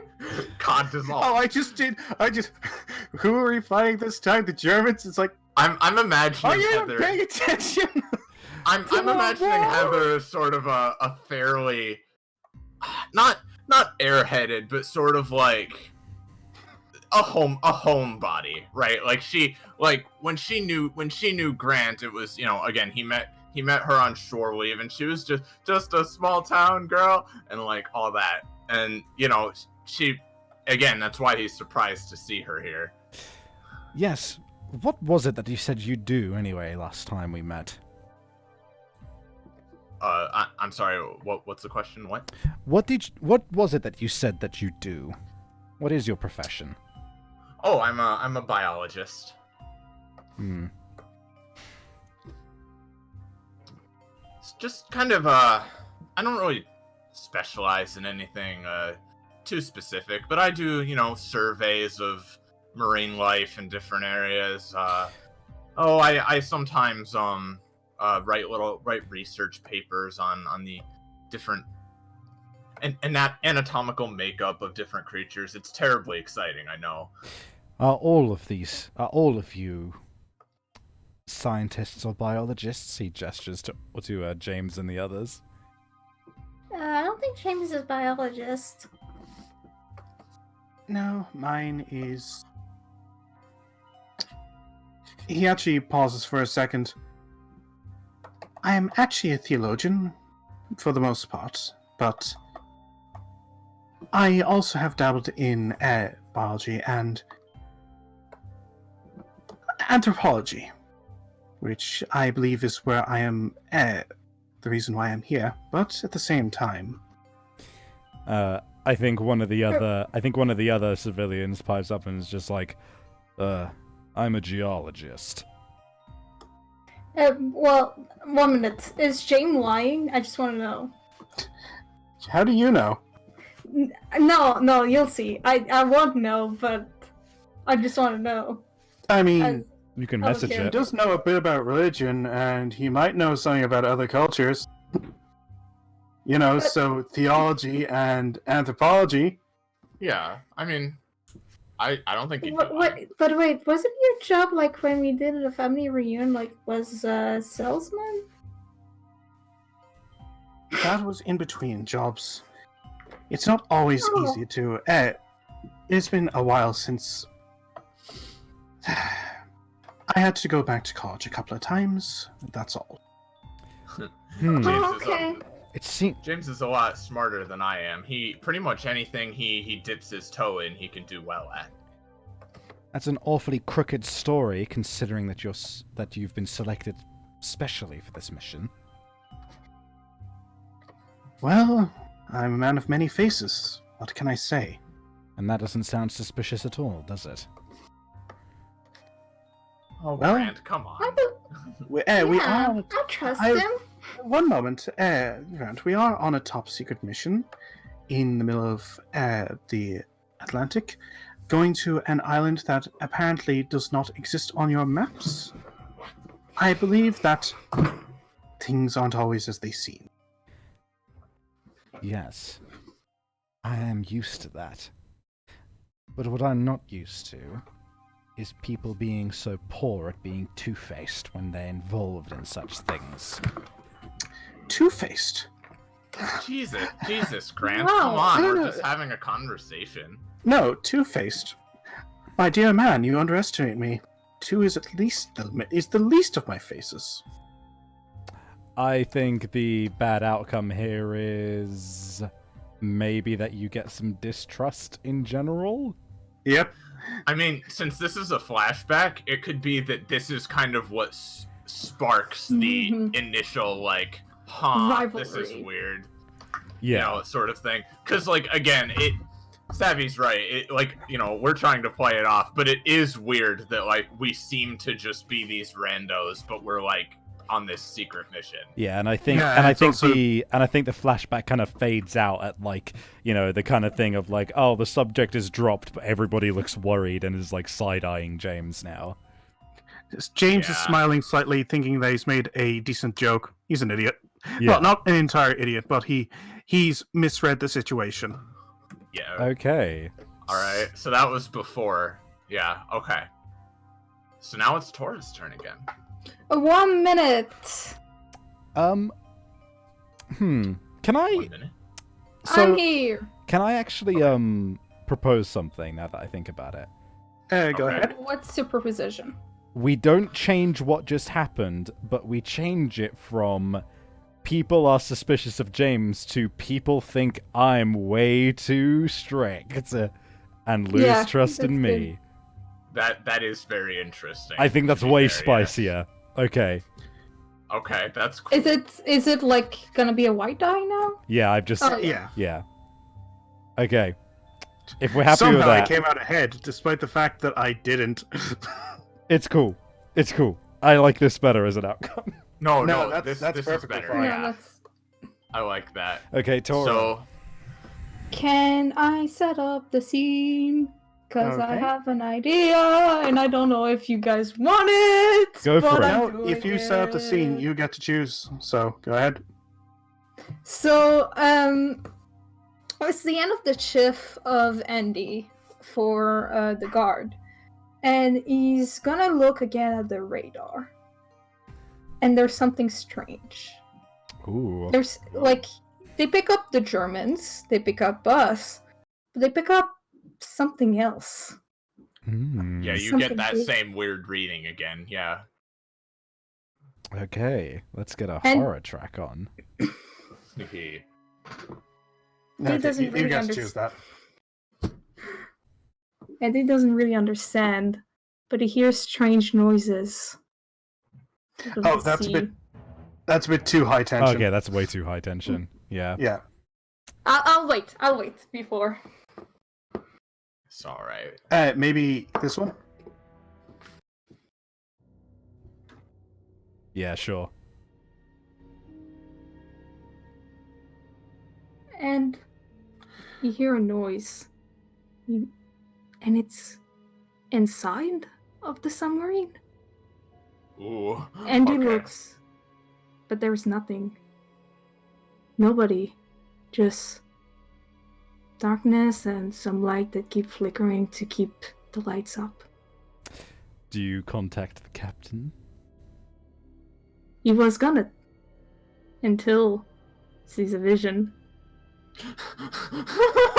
Wait, what? Somebody's trying to communicate with him. You see, but the vision is darkness. He sees water, algae. Doesn't quite understand. And then he sees a submarine, but not like he sees it. He sees a submarine from the outside. Oh, this is spicy. Yeah, Tora has. I'm buckled up. All right. So, Sits Yeah. up. sits up. Okay. So do you want us to take over from there, or are you still going? Oh, you can guys take over, or I can keep going. You choose, you guys. Mind if I make one small suggestion? Mm-hmm. You're near a suspiciously closed bulkhead with a red light flashing outside, clearly showing that the chamber is it's been compromised. In other words, do not open this bulkhead. But for some reason, it's pretty tempting. He kind of wants to. I think Andy, besides himself, not thinking because his vision is outside right now.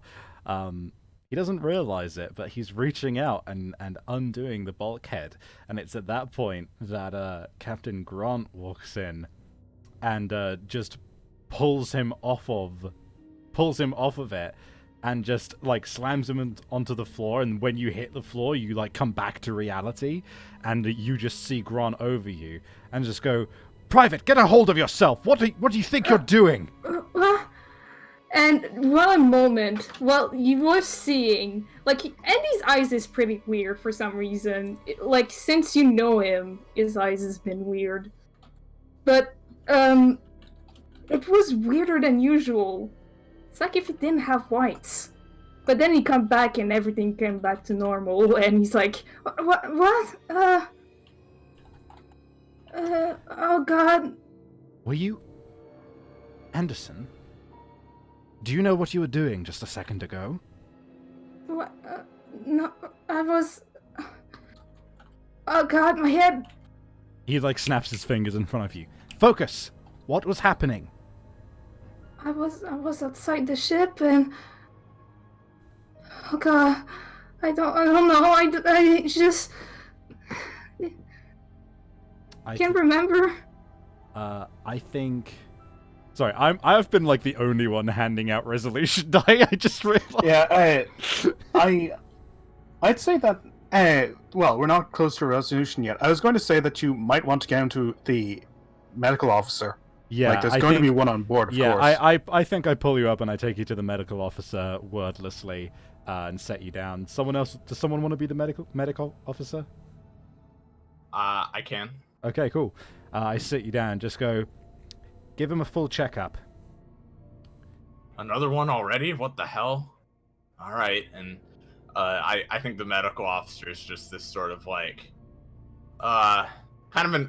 he's kind of an older guy, like, you know, middle aged, a bit grizzled, and he starts looking him over. What happened? Don't. Just give him a once over and tell me what the deal is. Tell me what's wrong. It's, with all due respect, Captain, if it's a bit hard to do that, if there's no... Check his eyes. All right. He gives him the examination. Yeah. What can I say? While the eyes were during the lighting of like, oh, follow the light and all that stuff, his eyes didn't move. As in, they didn't retract or anything? Like, the pupils stayed the same size? Yeah, and it did not follow the light. Right, how exactly is this gonna be a good resolution for you? I don't know! I thought it was gonna be bad, but then somebody gave me a good one! Well, I know. The good thing is that you're not being chained to your bed. I think I know what happens. I go to the medical officer seeing this myself, and I just say, not to muscle in on your territory, but I need some privacy with Anderson. Sure thing. Let me know of any developments, and he'll get up and leave the chamber for the moment. I sit down and I look at Anderson, and I just say, Can you see me right now? I think. Do you think you said you saw outside, you were outside the submarine? Yeah. I was in the water and I saw it as clear as day. It was like I was here. He lets out a deep breath and leans back and goes, "This is the... I should have known better than to assume that nothing happened that day. We are... I think we're discovering something about where I found you, Anderson." Really? It makes sense. I mean, when I got you out of there, they had you in some sort of dark water. Do you remember anything from back then? No, I don't. I'm sorry. I just remember darkness, and then light, and then you were there, and then I was back home.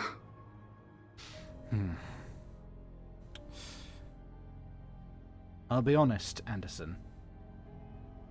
I'd been giving you a hard time these last years because I didn't really trust you. But I can't really deny you've been one of the most trustworthy crewmates we've had. Really? I think I'm starting to understand why they assigned you to this mission as well. Andy is like still terrified, but he's actually smiling now. Get back to your duties. If you see anything, just don't radio me, just come find me, okay? Yes, sir. At ease. And I think he walks out. Okay. I think... I mean, this seems like a perfect time for that flashback if you want to do it. I think I'm gonna set the scene of the flashback. Okay. The Grota Naval Base, Concrete Bunker, Zebra Prime. So I think the scene is it's just after a grueling naval battle. We were informed of kidnappings that had been happening recently from the military and being taken to this location which we landed at. And there's this horrid sense that there was something wrong here. We've just broken into the inner levels of the base and we've discovered a lab.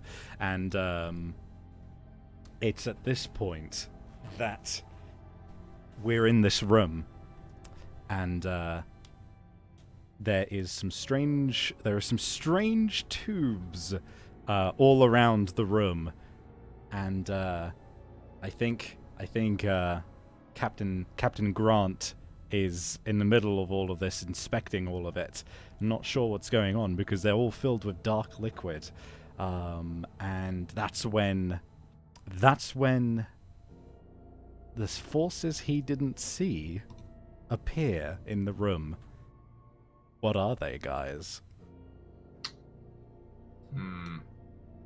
Forces is in That's up to you to define.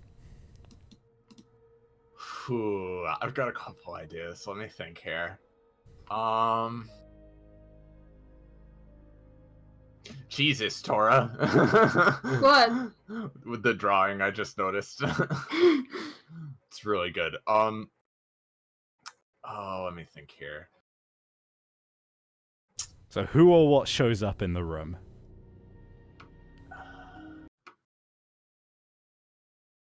I think Grant sees. At first he only hears it. This shuffling, like not quite footsteps, but just movement from in the dark corners of the room. And then as he looks around, he sees this group of shadows coming from the room's corners.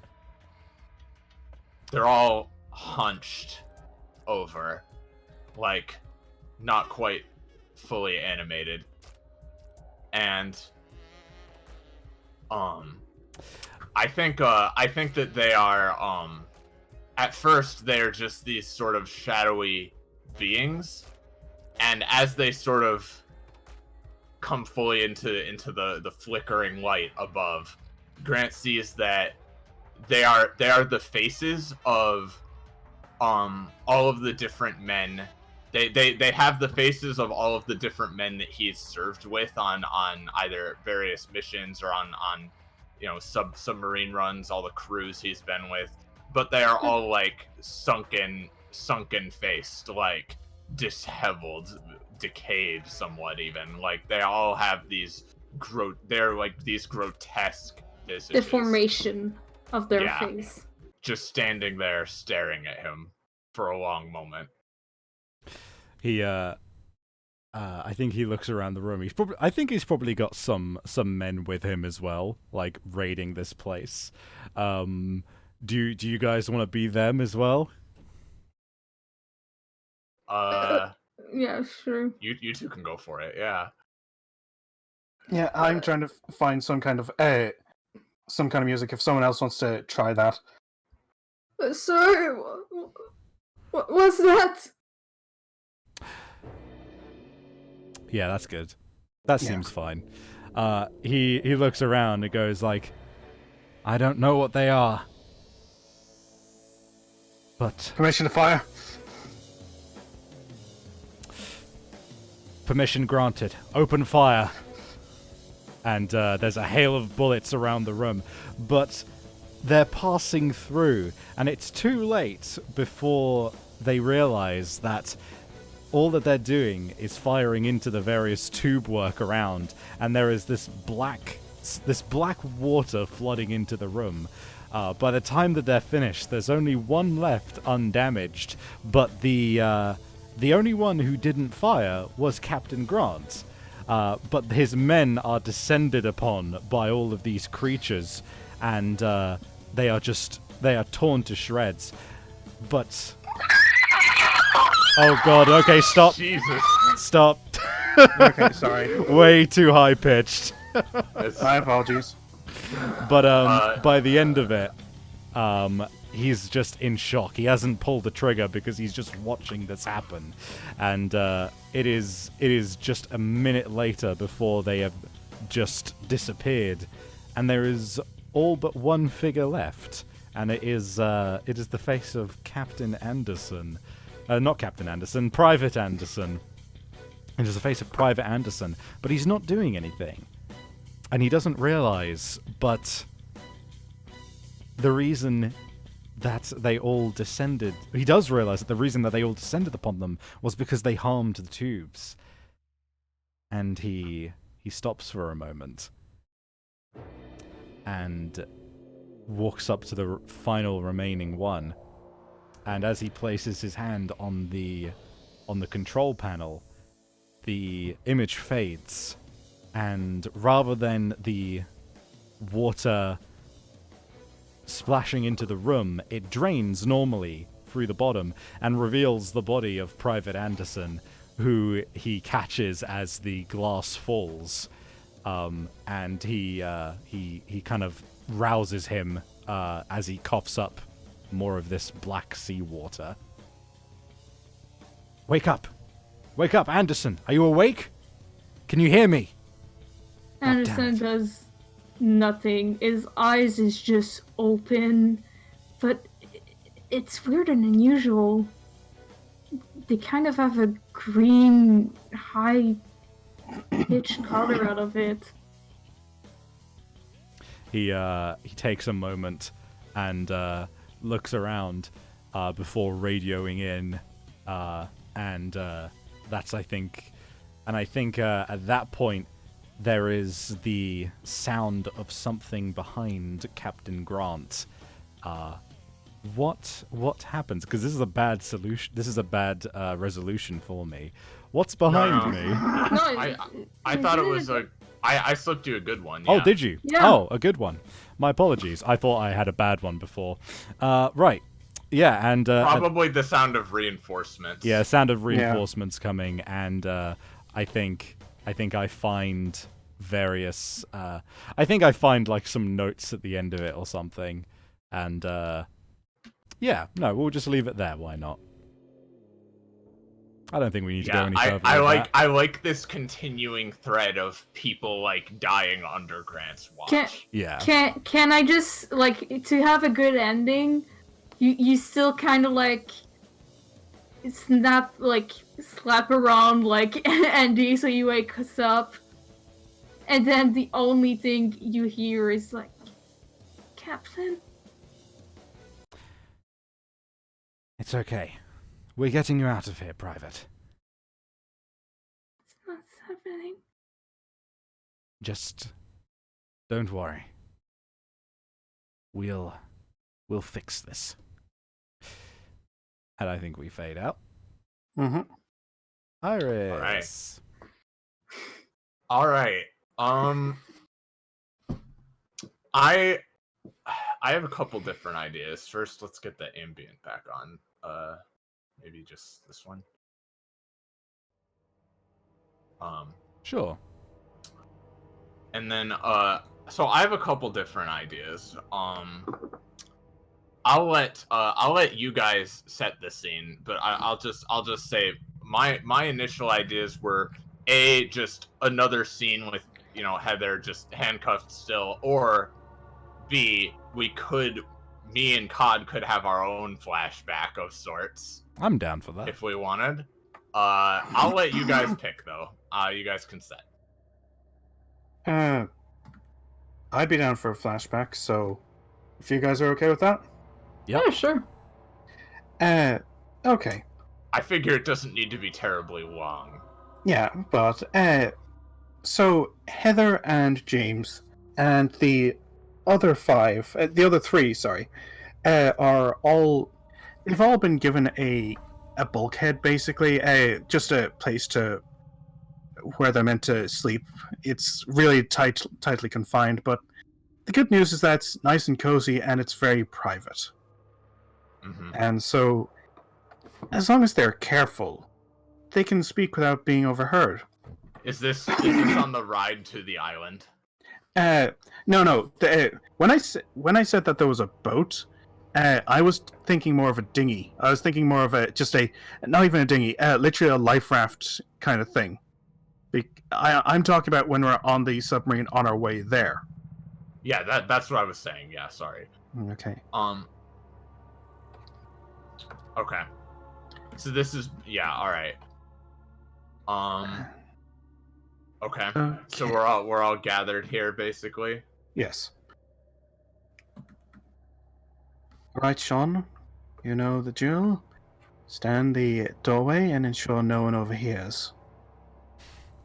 Got it. Now, you all know boy, the plan, Sean. yes? I am a good boy. Sean, good boy. Sean is good boy. I knew I kept it around for a reason. The muscle. Now. It's the sequel to Nurse Meg. No, go on. Now, as you all know, aboard this sub is both the man who took our prime subject away, but also the subject himself. On this sub, which we have through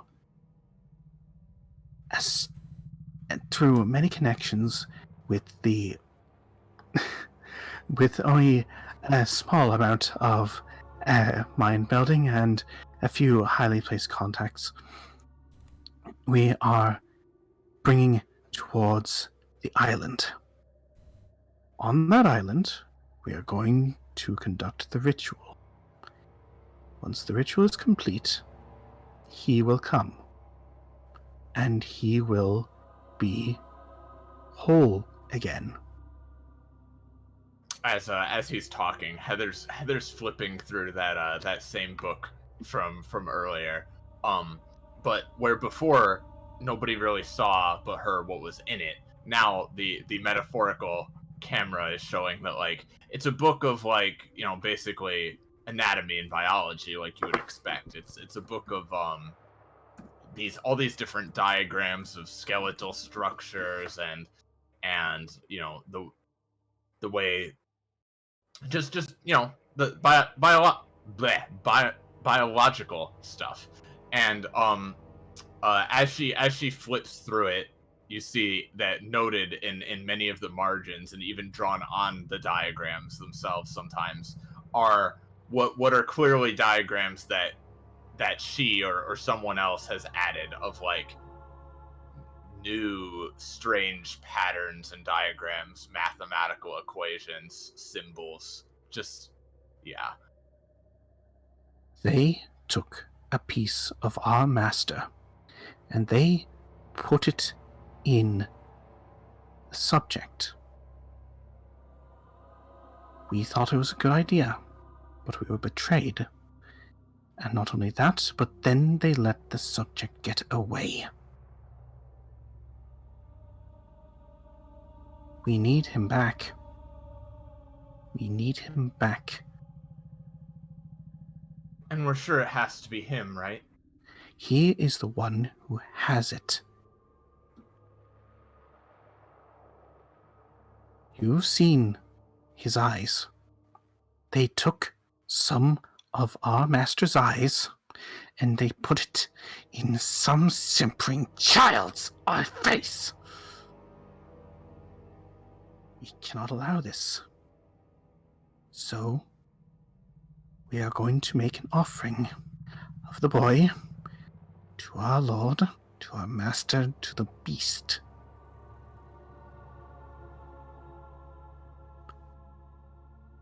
We have to be careful. Military types are suspicious even from the start, and Grant is certainly even more of a stickler than most. Not only that, but he was the one who first took the... What was his... Andy, yes. Sorry. Despite the fact that I am married to his sister, a convenient fiction, nothing more,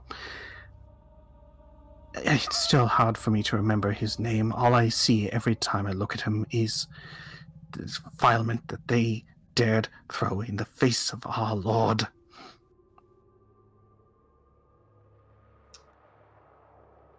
I'm wondering if it's going to work out exactly the way you think it will, James. I think I have my own ideas of what we could do with him. But we have to wait until the proper time comes anyway.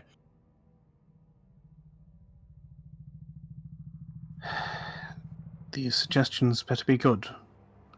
I do not take insubordination like this lightly. You know that.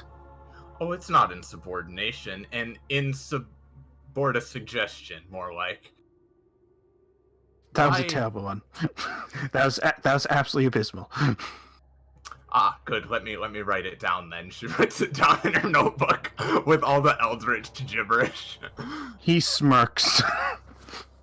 I think you're being a little too short-sighted, James. I understand that what they did was unforgivably wrong, and as you know, they will be punished. But the boy himself, must he simply be a how should I put this? Must he simply be an unfortunate side effect, or you know that these things work in strange ways? He could be so much more than that were you to use him. Well, perhaps something of the sort at least. I will meditate on this. Ultimately, I'll let you know when the time comes what I believe we should do. Ultimately, I do not believe it is up to us, though, is it? I know, which is exactly why I'll be doing a lot of meditating. You know I can hear his voice better than most. Yes. Yes, you can. Do we want to resolve this at any point, or... I already handed a good dice to Iris. Yes. The positive result, I think, is going to be that rather than simply using or killing Andy, that Heather is sort of taking a different interpretation of the events that have transpired so far. She thinks that he is of some great importance, and she has this positive outcome is she has convinced James to go with, at least like when the time comes, abide by what she says to do. Yeah. Sorry, I wasn't looking at the dice. I should have. So that's why I was still reluctant. But James has heard you, and he is considering alternatives now. He was previously in a blind, zealous rage. Now he's a bit more thoughtful. And I think we end this with a transition to the same briny, endless darkness that is outside of Heather's window that she is nearby, still chained up to the pipe. And you see that while she has been left alone for the moment, she is beginning to start picking the lock on her handcuffs. But that will be something for later. Okay. So, my turn. So now it's your turn, Cod. And I think I'll resolve. So, would you guys like to set? Yeah, sure. Oh, let me think here. What do you guys think? Do either of you want to have another scene with James to get to develop that a bit more before shit hits the fan? I don't honestly know where to go from here. Actually, I know. How about the scene is after this encounter with Andy and his eyes. Excuse me. And his special eyes. Andy, use a special eyes. My brand. I think Grant comes to where James is staying, and you hear a knock on your door. Oh. Yes, come in. James. Captain. I stand up. I think he he puts his hand up and motions you to sit back down. I smirk slightly as I do so.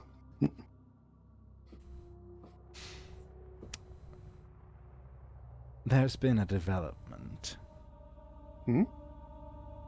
Oh? And it seems we have something other than the Germans surrounding and stalking this vessel. Now, I can't help but feel that you... I can't help but feel right pissed. No, I can't help but feel that what you did up there had something to do with that. So,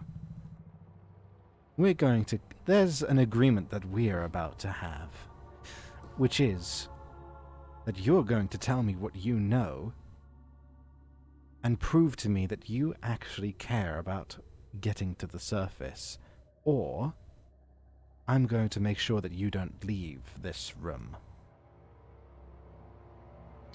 There it is at last. I knew this would come eventually. Let me see now.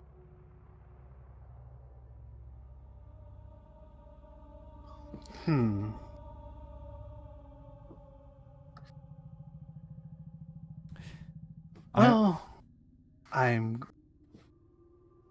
I'll start with the reassurance that I do indeed wish to get back to the surface. I have got a wife at home. And among other things, I really don't feel like dying. I understand that maybe I appear to be quite calm, but in reality, I am a bag of nerves right now because we are currently at the bottom of the ocean. We have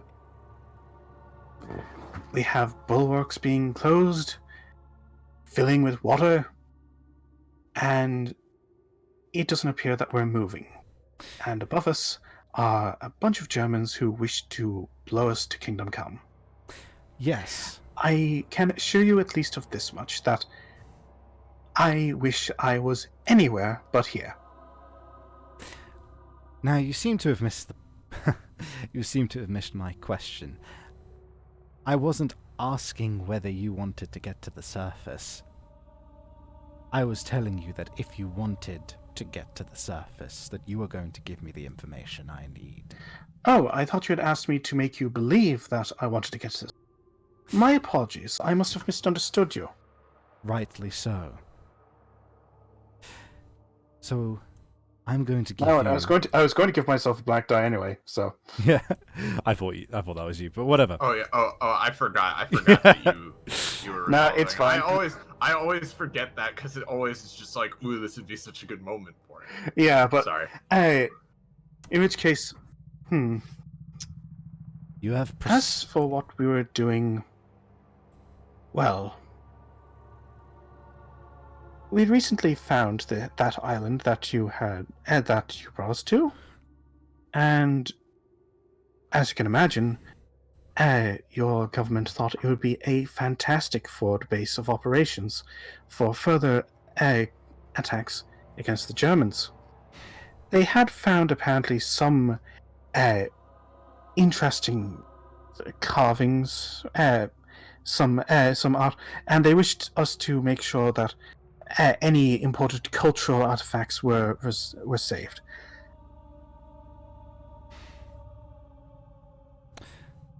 Okay.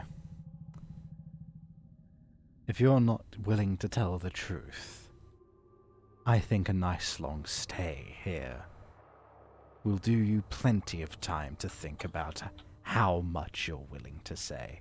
And before you can react, I think that maybe you attack him and he basically, like, because he's a military man, just puts you the fuck down and then locks the door behind him. Fair enough. Well, I was don't know also if thinking James would attack him outright, would he? Like, Up to you, Cos. The thing is, I was thinking that James would smirk as you leave and close the door, locking it behind you. But let me see. How do I?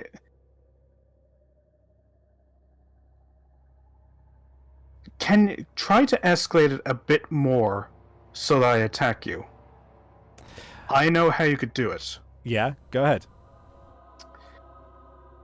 Well, I don't know what's going on between you and your brother-in-law, but I surely know that he's the reason why you're here. Something like that.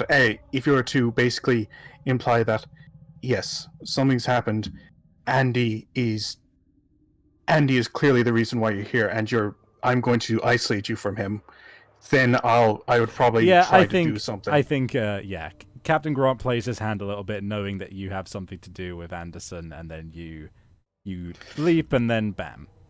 Yeah, I pull out a knife that I had hidden.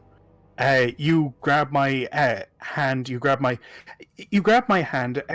Grab my wrist. You grab my thumb. You smack it against the bulwarks. You hear a deafening crack. I scream. The knife goes flying. You push me back, and you close the door. Yeah, and I've also got your knife now. Excellent. Yeah. Sorry, that's a better option. Nice. Okay, right. There we go. and now he's like locked. Is he locked in? Yeah, the room you're or locked in something? the room, Yeah. and I have his knife now. Also, I potentially have a broken hand. Yes. Okay, is there something that Lovely. happens now? There sure is. Are at the halfway point. And thus, we have come to the tilt. Mm-hmm.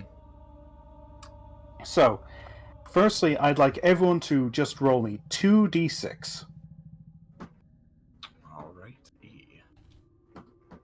And the two people with the highest rolls get to decide something from the tilt table. Well, that would be Okay. you Tora and Cod. Tora. Yeah. So, I'm technically going second. So, Tora, you can choose one of the 6... actually, no, sorry, I keep forgetting the way that I do this. Using the dice that are left in the center, choose one of these categories. So, we have 2, 3, 4, 5, and 6. So we have tragedy, innocence, guilt, paranoia, or failure. Tora. Oh, she's muted at the moment. Is that intentional, Tora? Oh, sorry, I forgot I was muted. It's cool. It's okay. Fair No enough. problem. I'm looking.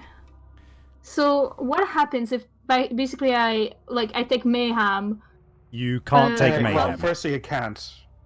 Oh, So- because I rolled. Because Well, there's, no, well, Want me to take- there's no You don't ones have- in the center. Yeah, we're Yeah, taking you're the taking ones from from the the center. center. Oh, okay, we're taking from the center. Okay. Yeah, there are different ways, but I think this way is a bit neater. Fair. Well, Yeah. so yeah, basically pick one of the categories which isn't mayhem.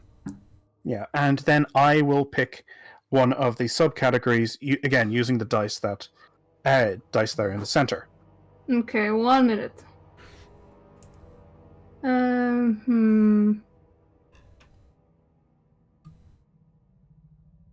Hmm. There are a lot of good ones on here. Yeah, that's why Yeah. it's a tilt table. It's great. Yeah. Boy, oh boy.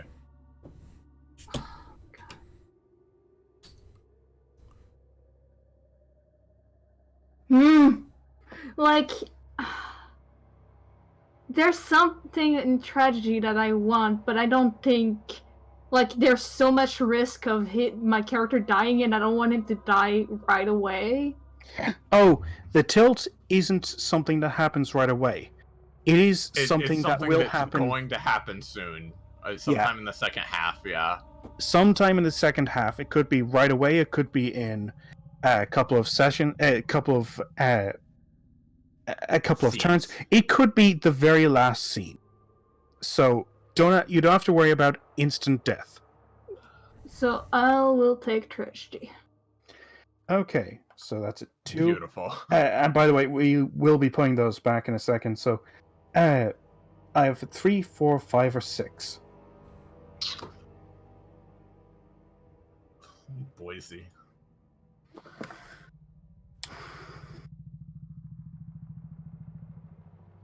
Hmm. 2 of I'm those are going to death, go which is a for- lot. Yeah, but I don't need that. I'm going to go for 3. Pain followed by confusion. Pain followed by confusion, huh? Yeah. Okay. So, at some point in the second half, in the coming scenes, at some point, there will be pain followed by confusion.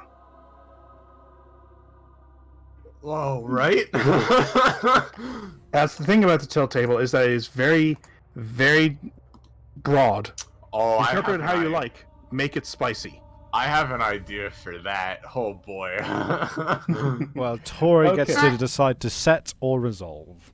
Yeah. Mhm. Can I set Yeah. something? Because you guys want it to be more spicy. Oh no. I'm the professional in spiciness, as you can see. The professional so- spice master, yes. Yeah, I am the spice master. Spice Girl. So Andy is pretty confused, but still doing the turn round, and suddenly he's like, he feels a little bit like he needs something from home to comfort him. Somebody he knows. Oh, that's right. James. Yeah, good. But he just can't seem to find James. Weird. Yeah, It's so I weird. think So he goes to the room of James, and weirdly, it's locked. but he's a member of the crew. He probably has keys to something as simple Yeah. as a So he pulls up his key, and go in the room of James. Is this so? To be clear, is this the same room we were all meeting in earlier in the flashback? Like, Yes. is this like, yeah, okay, Okay. all right. By the all way, right. how high do you think the water's gotten at this point?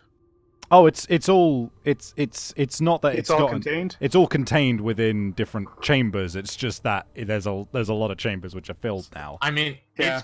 it's contained, but we're still like in a pretty. It's still in a bad situation because Yeah. like it's still below what it should be. We're still being pursued.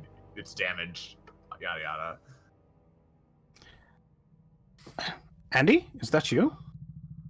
Yeah. Why were you locked here? Oh, I wanted a few minutes alone with my thoughts. Oh, I'm sorry. No. Usually? It's good to see you. How are you doing? Oh, well, strange thing is happening, but you don't need to worry about that. You're my brother-in-law. I believe it is fully within my right to be worried about that. Come Come on, tell me. It's fine. See, look at me. I'm worrying right now. I am trustworthy. Yeah, so it's my head's been acting up a little bit. It's making me see things, and I think I'm just getting a little bit paranoid to be inside of the ship. I think the stress is getting into me. Yes, I can completely understand that. This is not an ideal situation. Yeah, And- like weirdly enough, I saw like the outside of the ship. Like if I was outside, it's Oh? Really? yeah, no. It's rather strange. By the way, may I ask where your chief medical officer is? I seem to have hurt my hand. Oh, what happened? Oh, it was dark in here. I was trying to find the light switch, but I accidentally smashed it off a bulkhead. Oh, great. I'll lead you to it. We can, well, talk while we walk. Thank you. As we go Walk past, and talk, Oh. if you will. when we leave, I say, oh, one thing. Could you lock this? I actually, don't tell this to anyone, but I believe I saw someone rifling through my belongings, and I would appreciate some Oh, no. privacy. Yeah, so Well, if you could lock we'll this. find that person. It's probably the same person who stole the key. Yes, probably. I But love how Andy is this game's Vivian from the break a leg one, just getting used and abused. Oh. And he just locks it. Yeah, there was strange thing happening recently. Like, I saw like a weird thing on the radar. Like something bigger. the captain I- had actually mentioned that to me. Yes. Oh, That- sorry, I didn't want to scare you. Also, or make you No, worry. it's fine. It's not as though we could. It's not as though the situation could get much worse, could it? Well, I have a proposition for a resolution to the scene. If Okay. Savvy and Cod and you guys it all sounds good to you guys. This may be a bit early to bring in the tilt, but I did have a possible interpretation of it that might be interesting. I propose that, and I'll narrate this if you guys think it sounds good. I propose that as the submarine is going wherever it's going, Andy's condition worsens, and basically I can narrate that. well, I mean, but in a specific way where like and you can narrate it too, but like Yeah, it and- worsens and like it hurts and then also leaves him like debilitated in some way. And so yeah, this would and be I have a way to bring that up. Okay. well, okay. But So we're gonna have this resolved badly then. yeah, Oh, whoop, oh, we grabbed the same one. Yeah. Too. Look at that. Getting ahead of myself. Nope, it's okay. But as we're walking along, I turn to him and say, "There is one thing I'd like to know, though. Yeah? Have you ever heard the name Kormoroth?" Upon hearing that name, the weird pronunciation as though a bubble was going off in his throat, your eyes just wig Widens. out. Just widens and and I think Just that you have a shit. splitting pain through your head as well. yeah, Like- and like okay, I can narrate it. While he hears this, it's like it's not coming out from her mouth, but it's like in his head. Kormoroth. The world seems like is it moving? Or are no, he's not moving, he's not walking, but it seemed like he's still walking and everything seems moving, everything seems dazzling. A pain started hurting in his head. It's just repeating this word, this name that he never heard before but seems so familiar. Is he falling? And you fall unconscious. I catch him as he falls with my good hand. We'll need to get you to the medical officer, I suppose. He smiles in the least friendly way you can imagine as the scene ends. All right. Sappy.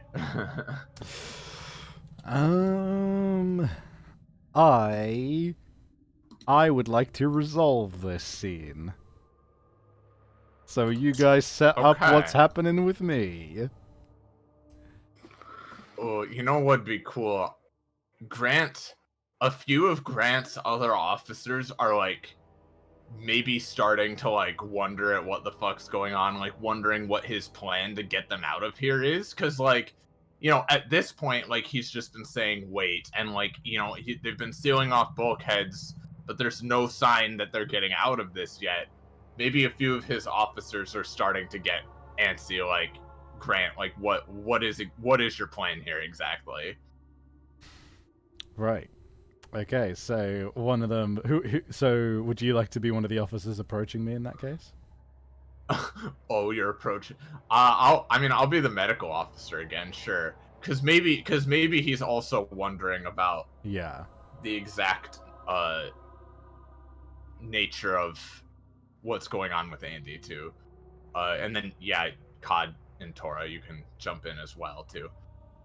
Mm-hmm. So I think Grant is just he's in his captain's chair or something, or maybe just walking down a hallway, and a few of the boys, as they were, kind of just like meet up with him in the hallway, and I guess I'll start. The medical officer steps forward and is basically like, hey Captain, Yes. me and some of the men were just wondering what's our status, what's the situation, what's the plan for getting out of this. We're taking on a lot of water, and still no sign of any reinforcements or rescue. So, Yes. wondering if we could get a status report. Yes, well, as it goes, it seems that might have to remain that way for a while. We don't currently have any indication that they have passed by overhead. We should count ourselves lucky that we're here in the first place. I think the men sort of look back and forth between each other. Yeah. Surely, sir, wouldn't it be if we were to go slowly, we surely could get away just moving as slowly as possible. We can't stay here. We don't currently have much of a choice. I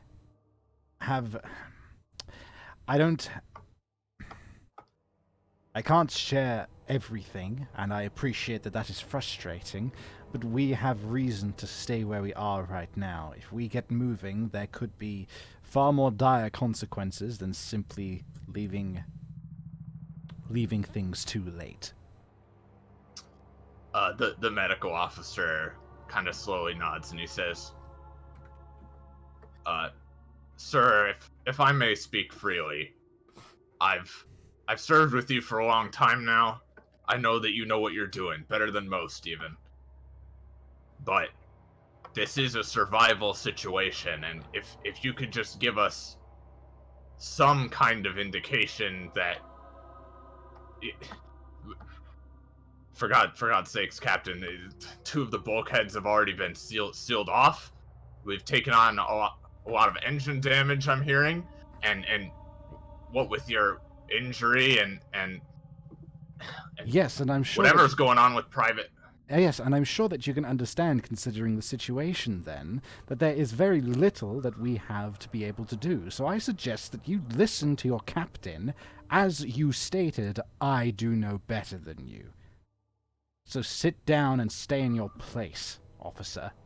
And I think at that point, he storms out, and there is now a very distinct, animosity towards me with the crew. I think there is at least a distinct, he doesn't have a plan to get us out of here, does he? Yeah. At this point, I'm gonna mute briefly. I just need to sort something out.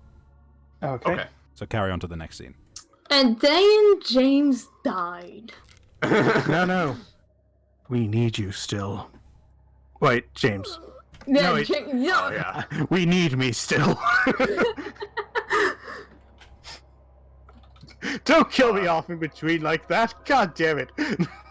Thank you, Emu, for the very good art. Yeah. Yeah, I love it. I have pinched Nez. It's great. It's very good. Pinched me? Whatever. So I think let me think here. It's my scene again, huh? Okay. I think I'll set the scene this time. I think I'm back. We're still handcuffed to the dumb fucking pipe, and I think that now that Andy is unconscious, James has come, maybe dragging him along in tow, or either that or just set him somewhere. I don't know, whatever you want. And he is coming to. He is meeting up with me to converse at this point. And she when you approach her, she is still practicing, just writing in her notebook idly, but it does look like well we'll wait and see actually on that. So yeah, she's still handcuffed.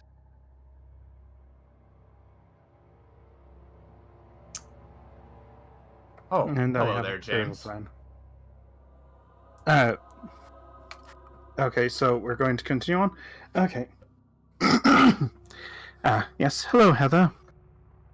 I see you're still a bit strung up. As it were, yes. Did you end up bringing Andy with you, or no? I brought him with me. I was She looking kind of for the looks chief at medical him. officer, but I can't see him anywhere, unfortunately. Ooh, However, I did pity find that. this. I'm thinking of producing the fucking weapon lock keys. That would be pretty good, wouldn't it? Oh, also, Andy might have the key for your... I sincerely doubt that you would have a Yeah. key for that. Yeah, yeah. I don't think so. Okay. That would be first mate Go- and captain only. Yeah, I mean, go Yeah. ahead. We might as. I mean, it's honestly as good a time as any to reveal that. So yeah. But yeah, I was just thinking that I'm sorry that you had to take the rap for that for so long, but I could not be held up. Well, honestly, I would rather it be you than just they're stuck under some godforsaken grate somewhere. You'll be And I see fine. you having some additional cargo as well. Yes, I have our subject. Now, Bring him are you bring him going to close continue for a hanging moment. around all day, or are you going to get out of those handcuffs? Well, first of all, bring him close for a moment, if you would. Okay. I bring him over and prop him up against, prop him next to you, basically. She reaches her hands over to him and she sort of rests it on his forehead like a doctor checking for a fever. And she lightly sort of like she closes her eyes and she lightly puts her hand against like his forehead, his chest, maybe his throat or something like that, or his eyes. She does this for a moment, and then she opens her eyes again and she says, "It's happening even more quickly than I thought it might. Did you do something?" Oh, I just reminded him of his name. Ah, right. Welcome that back. complicates things, Uh, but hello. Sorry about that. No That's problem. We're currently fucking about on the deck. I've revealed that actually I had the James fucking has key to the stole weapons the locker. weapons locker keys. Fair And enough. And she also says, that. Sorry, go ahead. she says, right, well that will accelerate things somewhat, but no big deal, of course. What are we going to do about you know who then? Well, that's why I have these. Now, where would the weapons You must locker? understand. You must understand. It's heavily guarded. We're not going to be getting in there without. Perhaps we could stir up a little unrest first. Yes, maybe. What do you say, fearless leader? What could we do? Well, the best. They say ignorance is bliss, so let's maybe destroy that a bit. However, for this to work, you will need to stay here. I'll entrust the weapon locker keys to you. Make sure that they're well hidden, and I will leave our sleeping friend next to you. Keep an eye on his condition, and obviously someone will eventually turn up and have a look, and it would probably be best to tell them to bring him to the medical officer. It'll be fine. We're well on our way. Right, I'll spin something. Don't worry. Also, you kind like Andy always had an eye covered, but this time it, because of all the shovel and things, it's not covered anymore. And you see that this one eye is completely open, but it doesn't seem like a human eye.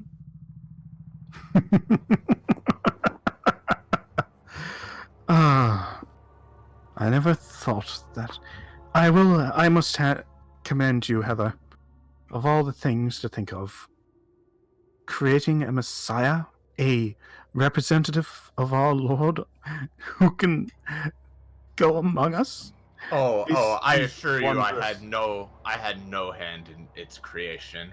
I No, merely but see the I signs would have and simply, interpret them. I would have simply fed him back to our Lord. But no, we now This have is something. how it's always been, hasn't it, James? I'm good at interpreting his will, and you're good at, well, maneuvering us into a position to fulfill it. That's why I'm trusting this to you, after all. Well, it is the job of the second in command to always make sure the way is clear for the one with the vision, my lady. She looks out the out of the window again, just into silence for a moment. Remember that night when you came to me? It was raining awfully hard. It was dark, it was peaceful. I am glad that we ended up meeting, James, and you showing me the way. Likewise. Now, It feels good to be so close. we're almost there. Now, if you'll excuse me, I have to wake some troubled. I have to wake some people from the sweet dreams and remind them that they are in fact in a nightmare. So I've been given a good outcome from the dice. Yes. May I say that as he goes to do that, she takes the pen, reaches to the keyhole of the handcuffs a final time, and like she's very subtly clicking it so that it still looks like she's pretty firmly attached, but at literally any moment she could, like, with one more little tug, she could get herself free, basically. By this point. Okay. Cool. Okay, cards, set or resolve. I'm going to set the scene. That'll be far more fun. Ah, good. I am literally going around, and I'm literally just wandering around on the tight confines of the ship, and every time I come across a crew member, I tell them, "Have you heard? There's apparently something out there. It's going to get us. It's going to get us." And from what I can tell, the captain is doing nothing to get us out of here. Is that true? Is that true? Tell me I'm wrong. Yeah, and I imagine that some of the crew members are like, "Oh, come on, man, that's bullshit. Yeah, go back to your quarters or but something." The majority of them. But then, yeah. Yeah, well, but then after he leaves, they're kind of like, I really don't want to die here, you know? Like, it's still sowing the seeds of discourse. Yeah. And the reason why I'm leaving it for you guys to resolve is because, maybe someone else is doing the rounds as well, maybe. Do I get caught? Do I not? It's up to you guys. I mean, I imagine that, like, I imagine Grant probably would find out that you're, like, submarines aren't enormous. He would probably find out you're roaming around free before too terribly long. I think what we're gonna do is that you eventually go down to the engine room where, like, there's the engineers and stuff, and you try and start talking, and eventually you see Captain Grant come around from behind one of the pieces of machinery, and he's blocking the exit also, and he kind of looks to you and just goes, "Can't say I appreciate that kind of talk on my boat." I didn't believe so. But after all, it rather proves my point, doesn't it? What are you hiding, Captain? I think that's a question more befitting of you. You are no longer in any position to ask questions. And I think... No, but your men are.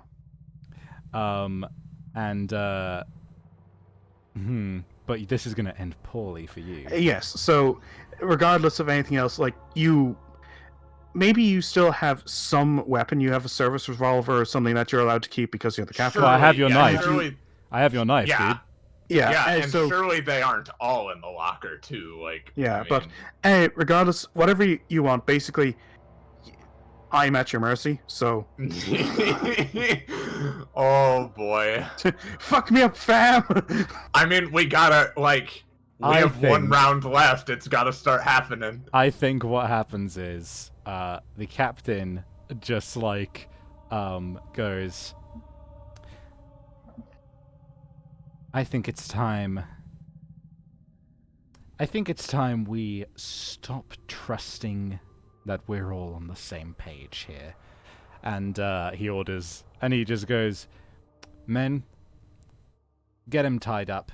And they just, like, regardless of whether they're reluctant or not, there's like not full-on mutiny yet, so like they just, like, they grab you and they just, like, pull you upstairs, and then they just straight up actually, like, they straight up, like, tie you up. And I think what happens is, as well, we're like, we rough you up while that's happening as well, and we basically just, like, I think at my behest, and me included, we just kind of, like, beat the shit out of the you in shit the out of me. engine room for a while, and then I just like leave you cuffed and bleeding and like barely conscious to one of the pipes. Yeah, that seems perfectly appropriate. I mean, I am Beautiful. being an out-and-out bastard this time. It's fun. And he and then like Captain Grunt leans down to you as you're like, you know, spitting out blood, and just goes, I don't know exactly what you're up to. I'll admit that.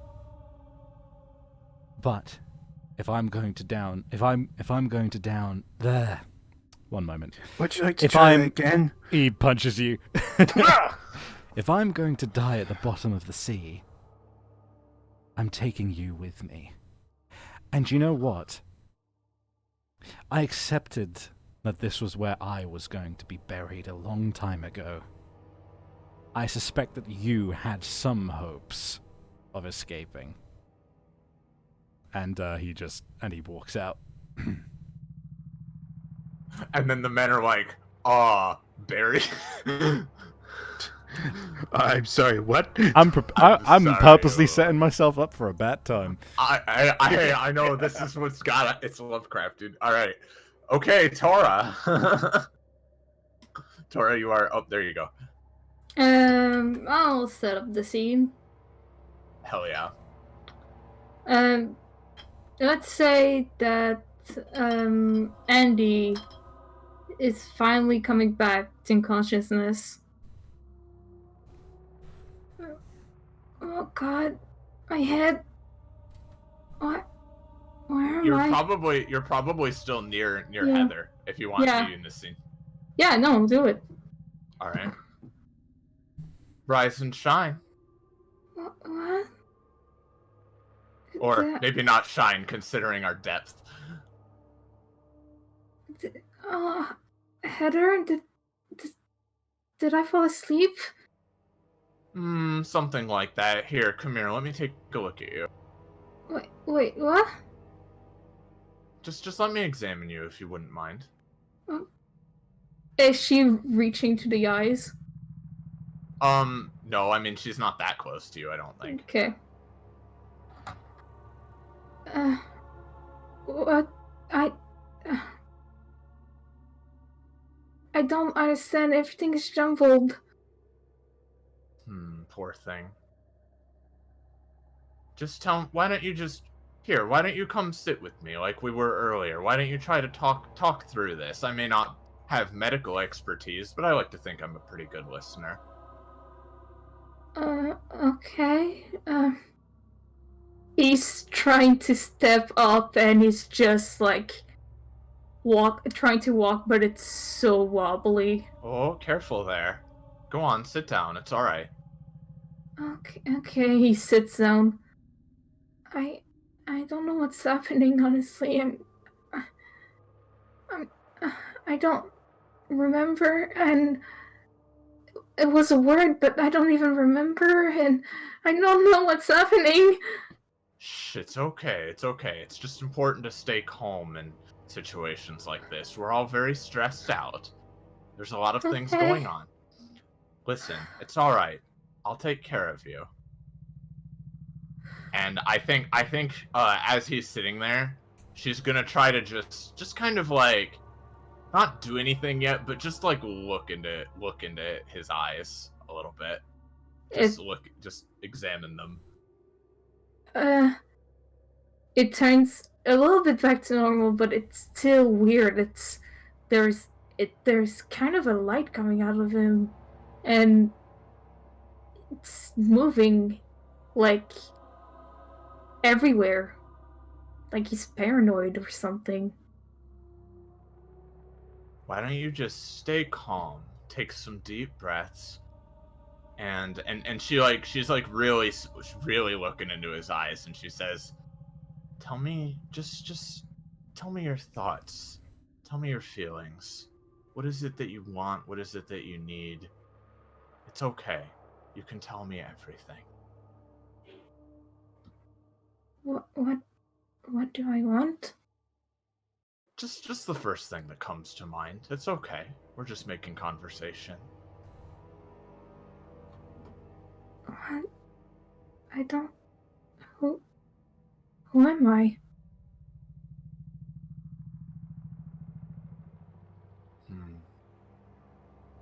That is an interesting question indeed. I'll refrain from being too specific lest it overwhelms you again, but let's just say that you're more than just silly old Private Anderson, and I think you know that, don't you? Anderson? Is that my name? It was. I...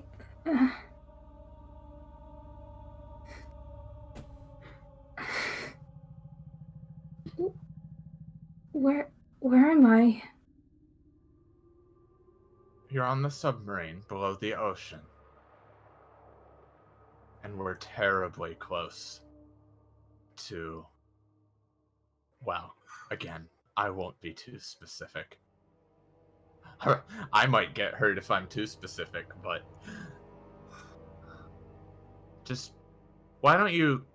How about this? Why don't you close your eyes and reach out? See if you can cast your mind beyond us just sitting here in this submarine. Tell me what you feel, what you see. Doesn't even close his eyes, but I see water. Mm-hmm. Black. Endless. It's going everywhere. I saw it too once.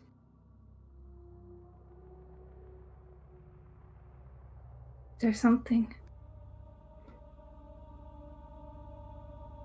big. Mm-hmm. It wants to feed.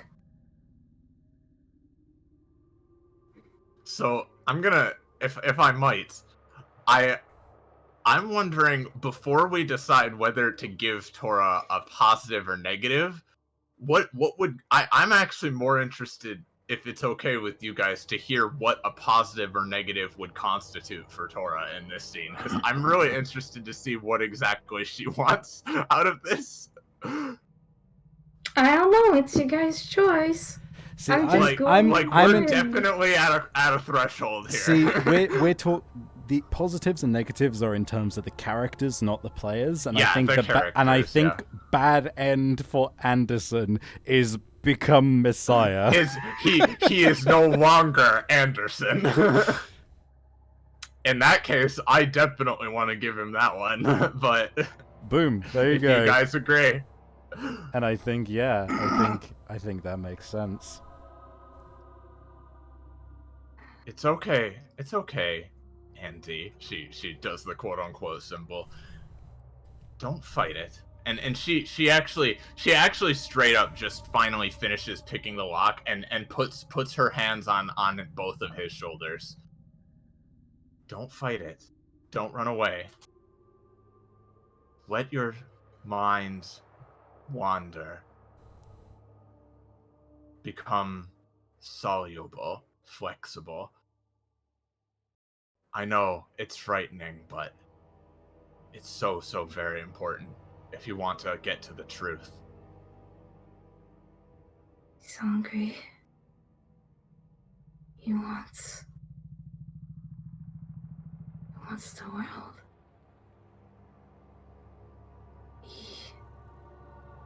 Yes.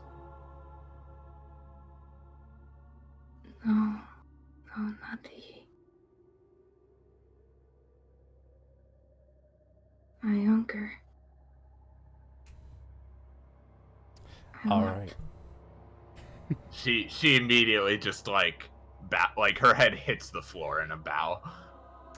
All right. That's I like that. show that's a good cutaway of just eye hunger. Hey, guess what? I'm gonna resolve this scene. All right. Fuck. Oh, Fuck me up. Boy. Do you know what would be really great? because we kind of tend to do this when we're ending these things anyway. This is happening, and Grant comes across it. This just scene like that's unfolding between Andy and Heather. Does that sound fun, Cod? Tora? Yeah, that sounds about right, I think. Yep. So Grant, you were finally like, all right, look, this is a bad situation. I'm pretty much accepted that I'm fucked, but at least that motherfucker, at least I've dealt with the problem. And then you're going, past the bridge or to the bridge or something, and you see just Heather is not only free, but in a weird bowing position to Andy, who is like, I imagine sitting there with quite the look on his face. I think he doesn't. I think he doesn't say anything. I think he just charges Heather, like puts his arm, like tackles her to the wall, and then puts his arm like under your chin, sorry, and like holds you up, and just like is just like, what did you do to him? oh God! She's just laughing. You are gonna undo whatever you just did to this boy. He does not deserve this. She stops giggling and then just like she opens her eyes and stares directly into Grant's eyes. I think we both know that I didn't do anything. He toils for a moment, and he kind of goes, and he just looks to you and goes, I guess I've got no choice. This is... You don't, because no matter what you do, there's no stopping this now. Not anymore. Take me down with you if you must, but destiny approaches. Not if This is your problem. This is your problem, Grant. Always so concerned with orders, rankings, missions, human wars, human struggles. Humans are just dust. Humans are the aftermath. They are the prelude. They are only there because they are not. They're only there to fulfill their purpose. I think I think he just slaps you to the ground and just goes, there is one thing I can do. And I think he pulls out his knife, and for a moment you think you're like smiling, and you think like, oh, what are you gonna do, kill me? And then like I turn around and I go to Anderson, and like there's this horrible pained look in his eyes, but he's a man of duty, and he like holds the knife up to Anderson's throat, and you're horrified for a moment, but then you hear all of the other crewmates running down the hallways. What are you doing? No, this you don't understand. You don't understand. We have to do this. We're let's- doomed otherwise. Okay, Sir, everybody just calm down. What the fuck is going on? Grant, explain yourself. I think at this point there's no explaining. Everyone's just pulling Grant off of. We're just prying the knife from his hands. Oh, So you're clearly. Yeah. No, they're doing that. They're Yeah. just, it's all just a chorus of yelling and chaos. And yeah. If we don't kill him, if we don't take Anderson's life, then we're all doomed. Not just us. The war won't matter anymore. Sir, you can't. guys, I wanted to give like a white dice actually because I had an idea. I chose to resolve the scene. Oh, okay, yeah, that's sorry, true. you don't get that. I don't get. This is fine. We needed to follow up on this, yeah. Yeah. And Plus, I think this scene is kind of still going at this point, too. Mm-hmm. Like, yeah, and I was going to say that one thing is that a couple of the senior guys and the chief medical officer I think that the chief medical officer steps up. I'm sorry, sir, but clearly you're not in a mental state to serve. We're temporarily relieving you of your command. That fine. I don't care anymore. You don't understand the magnitude of what we have to deal with. If we Sir, don't, he is No, just, you don't. he is- You don't. He's just a private. What are you? and I think he's clearly gone a bit. He's clearly delusional. yeah, and I think we want to end. I think my scene just ends there of just like being dragged off, and I'm screaming like just like bloody murder of like you don't understand, and then I'm just like Yeah. put into the And, medical bay. But also we cut for a second down in the engine room, and I hear the faint tinny echoes of your screams of dismay, and I start to laugh, just softly, Yeah. breathlessly, blood still trickling between my teeth onto the floor, but with a madman's grimace on my face.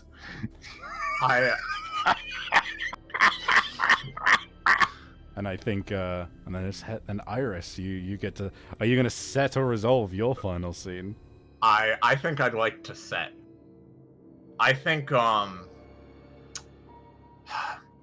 gonna ask you a question first, Tora. Do you want Andy to kind of remain where he is, or is it fine if I sort of take him with me somewhere? Oh, it's fine if you take him with you. I think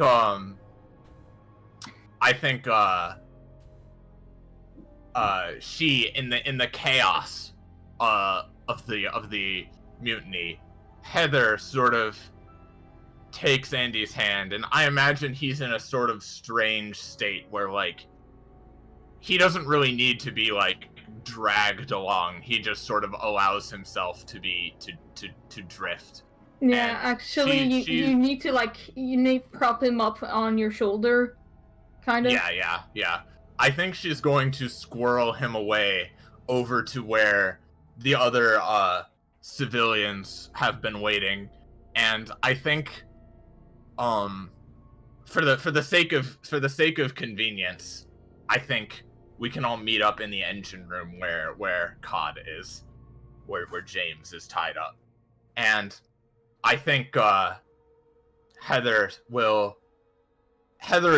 is too preoccupied, whispering just mad things to you and just like focusing on you and only you. So probably the other well, let's just say the other cultists are Let's call a spade a spade. untying Cod, and I think my scene is we're all in the engine room, and certainly the military will like find us and deal with us in some manner soon. But for the moment, we have this one moment to ourselves, and yeah, I think James, you can take this away because Yeah, she is again just.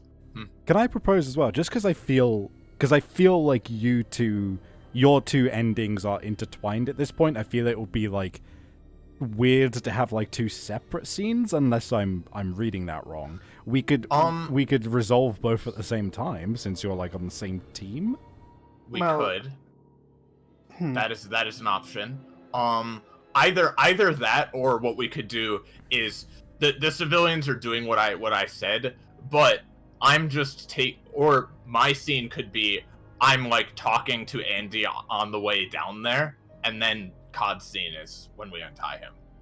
That could be what while it is. you're talking to him, like it's just a one-sided conversation. He doesn't talk back. All right. Well, in that case, does that sound fine with you, Cod, resolving at the same time? Yeah, that should be. I guess that's fine. In which case, as always, the last die is wild, so we have black and white die. And, so how are we going to do this? I mean, We have the- clearly two sides, like the side of Andy and Grant, and the side of Heather and. well, I don't know if Andy's really with us anymore. Who? Yeah, who? Who? But I mean, well, because here's the thing, right? We're at the bottom of the ocean. We haven't really taken control of the sub or anything like that. We've more just like it kind of got away from turning the sub and more towards turning Andy there. Well, so, like, he I was don't the know. important one. I mean, honestly, maybe we all die, but then Andy just fucking ascends. I don't know. Like, What do you guys think sounds interesting? I guess, well, one potential thing is that we are all in the engine room. There could you be know- like another like submarine that like for reinforcement that comes across us. Yeah, but that really doesn't do anything other than Yeah. potentially kill us because there's no such thing as boarding. Yeah, that's true. Fuck, I So- forgot.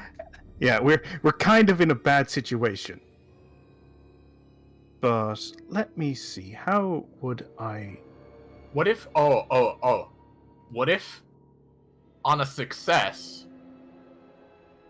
we entice Andy to do something to the military people? Like, we entice him to feed, as it were.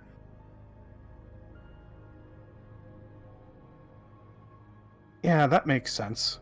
And maybe Because with we still Andy's have- power, he might help like with the submarine or something like that. Man, this.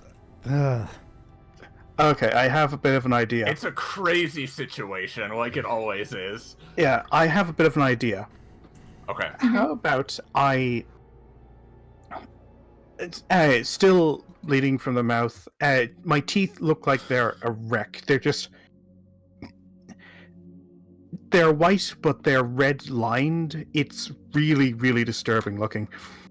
He goes up to Andy and embraces him like he had never done before. Even though he is have a brother-in-law, it is now as though he is embracing someone who has come back after years of being missing. My lord, it's you, isn't it? I can see in in his eye you have taken control, haven't you? Now, Lord, you have a choice. You can consume us all, and I'm okay with that. Or you could help move this wretched lump of metal away, so that those in control can bring us back to the surface. And we will continue to serve you. We will continue to spread your word. We will continue to do your work. We're so What you close. will, my lord. She's like flipping through a book like a crazed person, just like she's like we're so close now, so close, so very close to the locus of power that we sensed long ago. You could be one with your true body again. You must just reach out. You must feed. You must ascend. You must take your rightful place. Please, Andy- your will is our bidding. In other words, I'm giving this choice to Tora.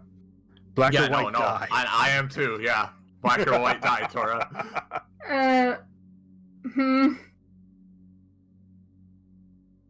Hmm. I don't. You know what? That's too much of a choice. But it is your choice, my lord. But it is your choice. Cold. Dark. Too dark. I want to see the sun. I want to see the light. Then you know what you must do. Bring us to the light. All of the civilians, Heather included, just start going, the light, yes, the light.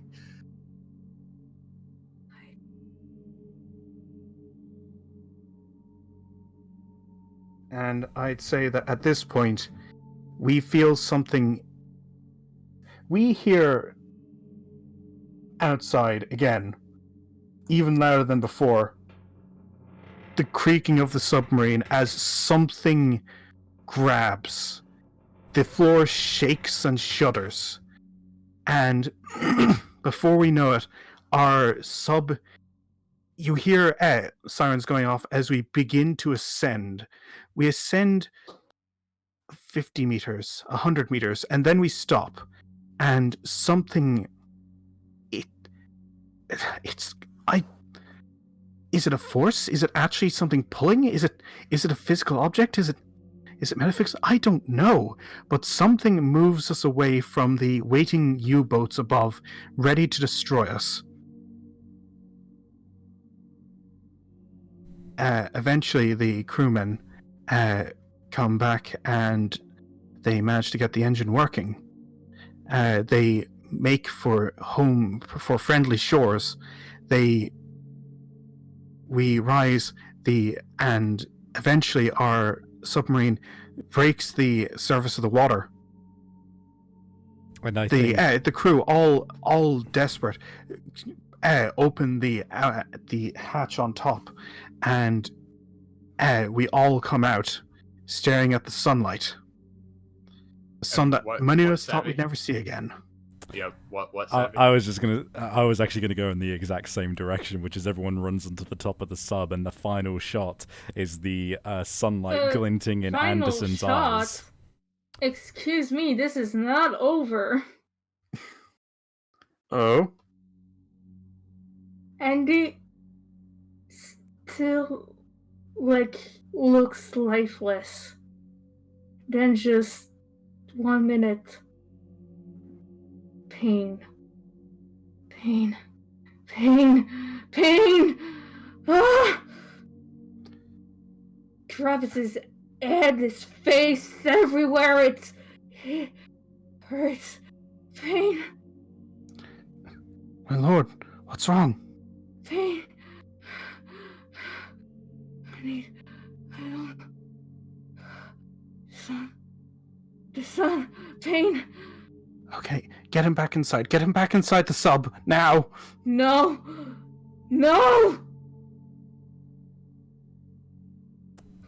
Heather's just like watching, listening, just trying, just witnessing. Where am I? Who are you?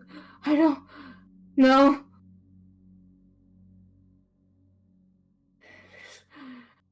Where's Grant?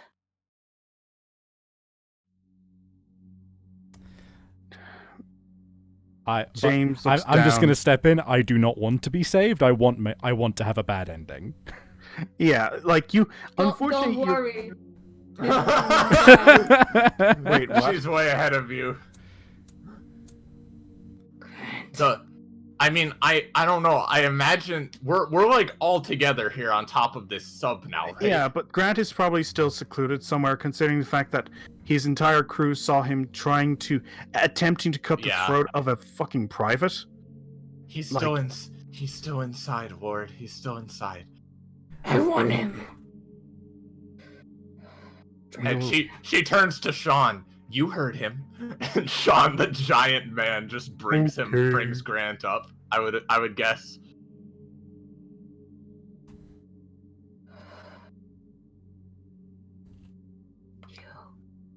You.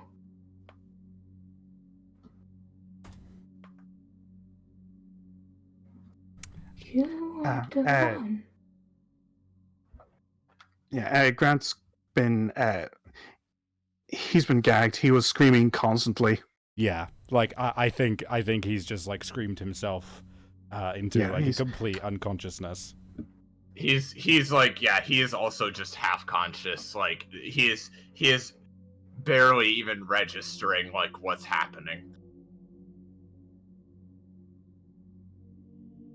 Why is he not talking? He's a bit out of it after what he's been through. much like yourself, Lord. He was the one. Was the one who stopped it all.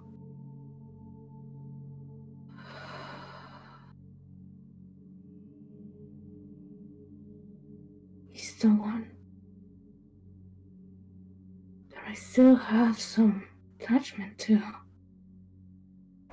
What should we do with him? You don't need to do anything. And a shadow appears under Grant and slowly, like quicksand, absorb him. I think the entire crew freaked the fuck out now. Yeah, I figure some people like just dive into the ocean and start swimming away. Some people try to save Grant and maybe even get pulled into. Like it's a mess. Heather is just laughing again.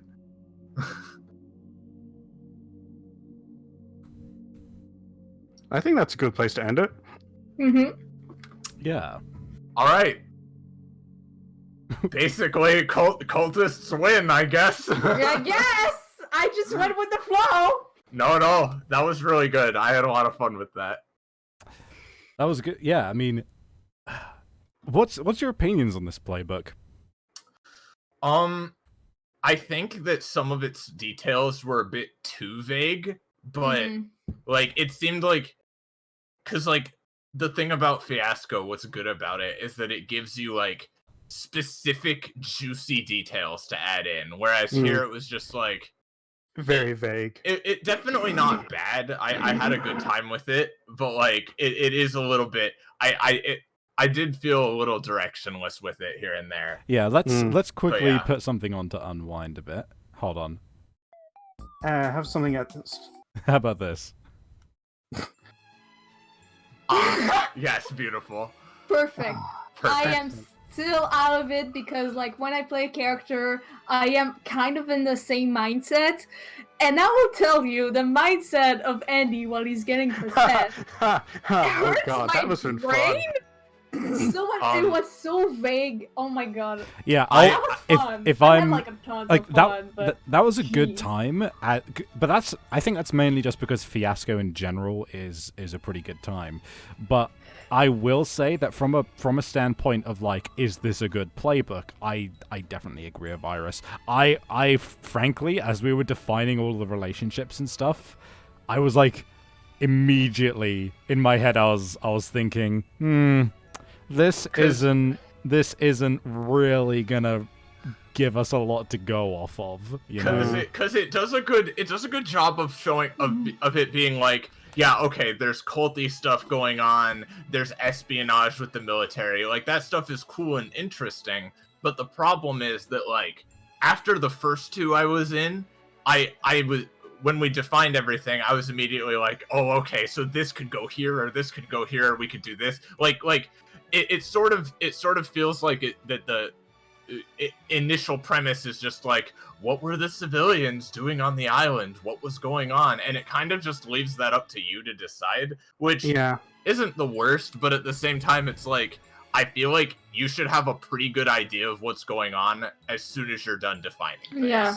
And well, I think this one is, again, I like the premise, I like the situation, but I think that not the best execution. Yeah, more specific. Good premise, bad execution. I still think it was a good story. I had fun. Oh yeah, no, that hit a lot of beats that you expect out of. Can I just say, Yeah. I've planned the entire Andy getting possessed thing since the start. I was like, I want to play a possessed person. No, I mean, but see, this specific module almost seems to encourage like forming those personal agendas from the beginning, because again, in other ones it's like you have to go with the flow, whereas this one it's like, again, like you giving Andy that sort of plot line is what defined the story more than anything else. Yeah, really, that's why I was like just going off of what. Do you know what my that's why I was problem? like, please, Sabi, have Zebra Prime because I have an idea. Uh-huh. I think I know where the issue lied, to be honest, because Yeah. now, granted, this is just from playing Arson's one, and I am gonna toot his horn here a little bit because Yeah, Arson did a great job with his.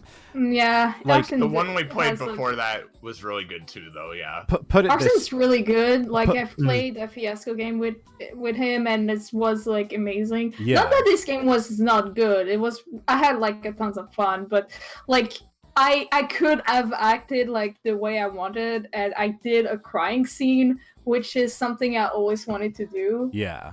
No, I but like to do those. But... ultimately, I think the problem on the playbook level, like Arson's, for example, like he didn't just say like, "Oh, your family." It was you are family, and here is like a good, Yeah. interesting prompt to go off of. Not to say that Yeah. this doesn't have them. This has some, but stuff like brothers-in-law, like. Yeah, it's a Yeah. connection, but like there's nothing spicy or good as a prompt. Like yeah, I very much think Yeah. that the prompts should be something which could very easily create a scene almost to By themselves itself. when you Yeah, hand yeah. them to someone on stage. Like get two improv artists, get them on stage, and the prompt should be able to do. They should be able to do something with it. Yeah, With- it's not like if someone said, "Hey, give me a profession, brothers-in-law." Or Yeah. just, or even Well, just saying it's- like, "Oh, what? Okay, what's this? How do we know each other? Your brothers-in-law." Okay, but the one stuff that was good was like flashbacks, concrete bunker where something happened. That was the good stuff. But I felt like there were, and also like I understand the premise behind like, oh, somebody's chained to a pipe. That feels more like something that happens mid-story or in Yeah. Yeah. in the middle, you know, when the Same. twist happens, not you have just been landed in Yeah. this situation and somebody is I already think- restricted to one room. Fuck you. I'm right. Yeah, I'm sorry. right on the same page with you. Again, I definitely had a good time. I thought this was Oh a yeah, good yeah. stream. That was a good time. But here, a perfect example is in the break a leg one. There is one of the objects we got is human skull. Like, yeah, it doesn't go into detail about what that skull is, but that Could is be a a prop. specific. Again, it is a specific concrete detail, and around that, like the details need to serve as anchor points for the players to go off of, because around that we developed a whole plot in that story simply based off of that one object. Whereas here it's like concrete bunker, Zebra Prime. It's like, okay, what does that mean? Brothers-in-law, okay, like yeah, again. I feel like it has potential. It was a fun story. It's a fun premise. But again, I think Fiasco is just specific details are the best. Yeah, specific details that you can then build things off of. By the way, just I like the sound of this.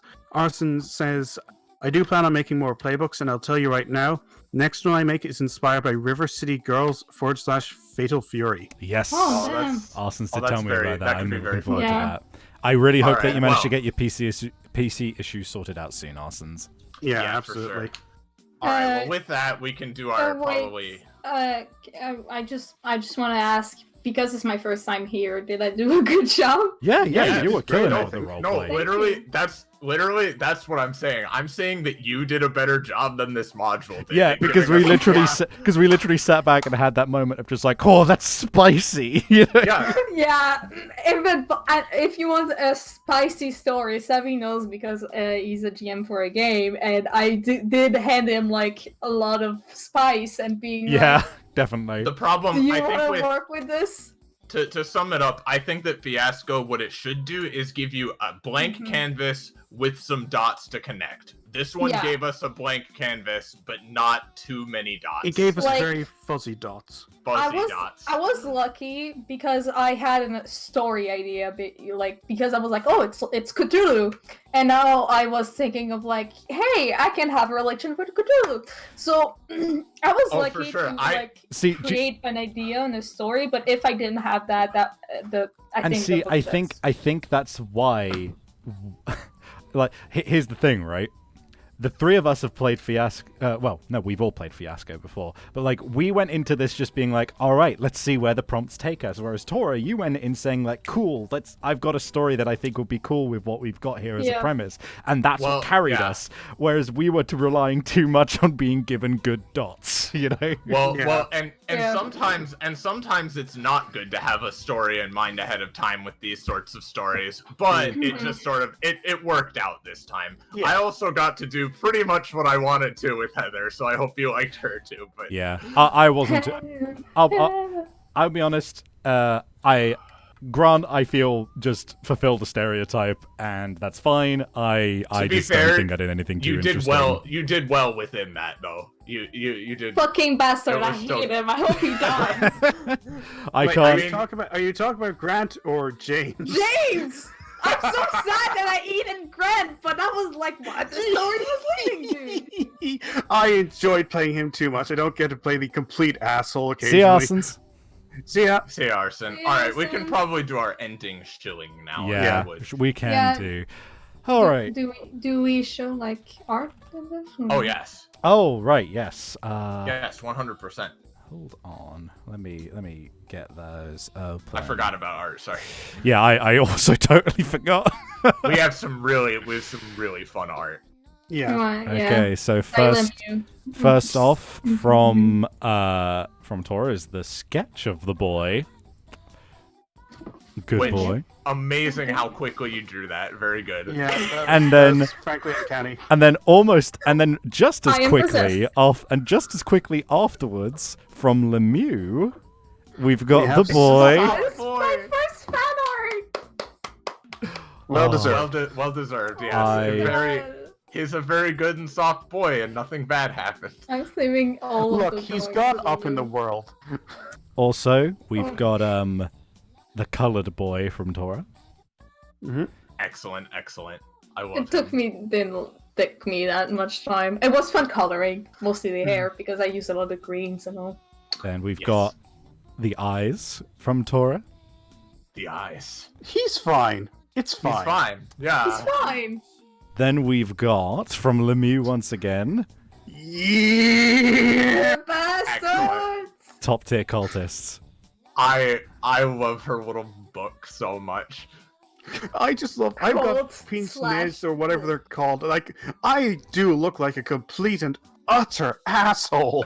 James is exactly... It's basically exactly what I was envisioning. The charismatic, he's evil, but damn, he's so smooth. You can't prove it. Yeah, you can't. Yeah, you can't prove it in a court of law. Then James and they trust him. And then from Tora, an equally awesome, amazing, yes, equally awesome, complete asshole.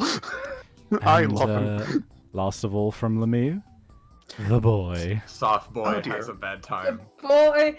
Look. He got better. Little thing people need to know about me, if I make a soft boy, he's gonna fucking suffer. Yeah, I've never understood that kind of thing. Alright. It's spicy!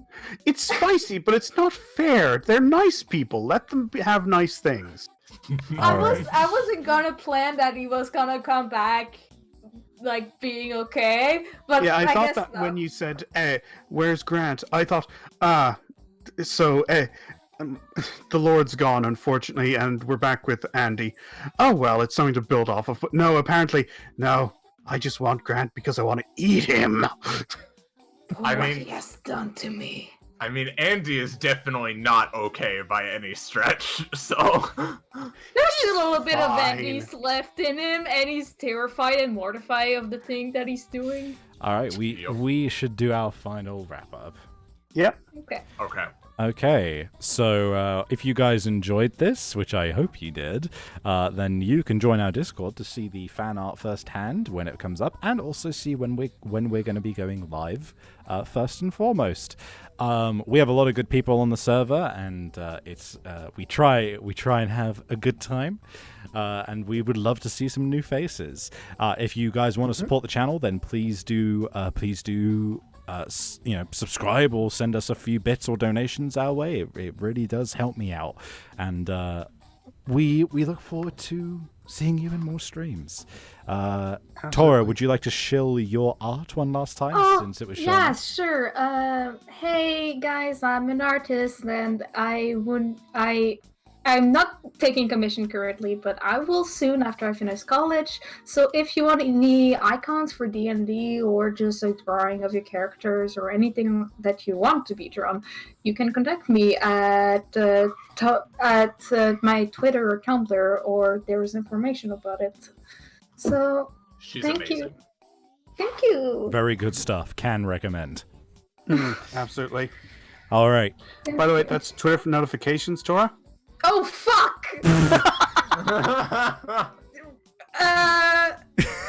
Forget about this. Go check your notifications, guys. It's cool. Go It's a check- handy link to Go check your Hey, notifications. Tora's Twitter. Oh. That one. Yeah, okay, I'm gonna send the Tumblr 1 minute. Okay. Guys, she's really amazing. You gotta She's just not good at She's shilling. Such a It's great fine. artist. The art of shilling I'm not is good at this. the art of shilling Here's is my something Tumblr. learned. Yeah. An entirely different medium. All right. Yeah, the art of shilling is something that Savvy learned from The from Lamp. yes, the queen of shilling, Warped Lamp.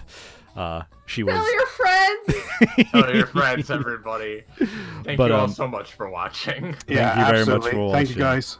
And thank you guys for coming out and playing today. Absolutely. More than happy to. Thank you for allowing me to continue to, No problem. Fiasco's Fiasco. always a good time. Fiasco is a great time. It's so fun. All right, and with that, we will see you next time. Say goodbye to the stream to everybody. see ya. Bye.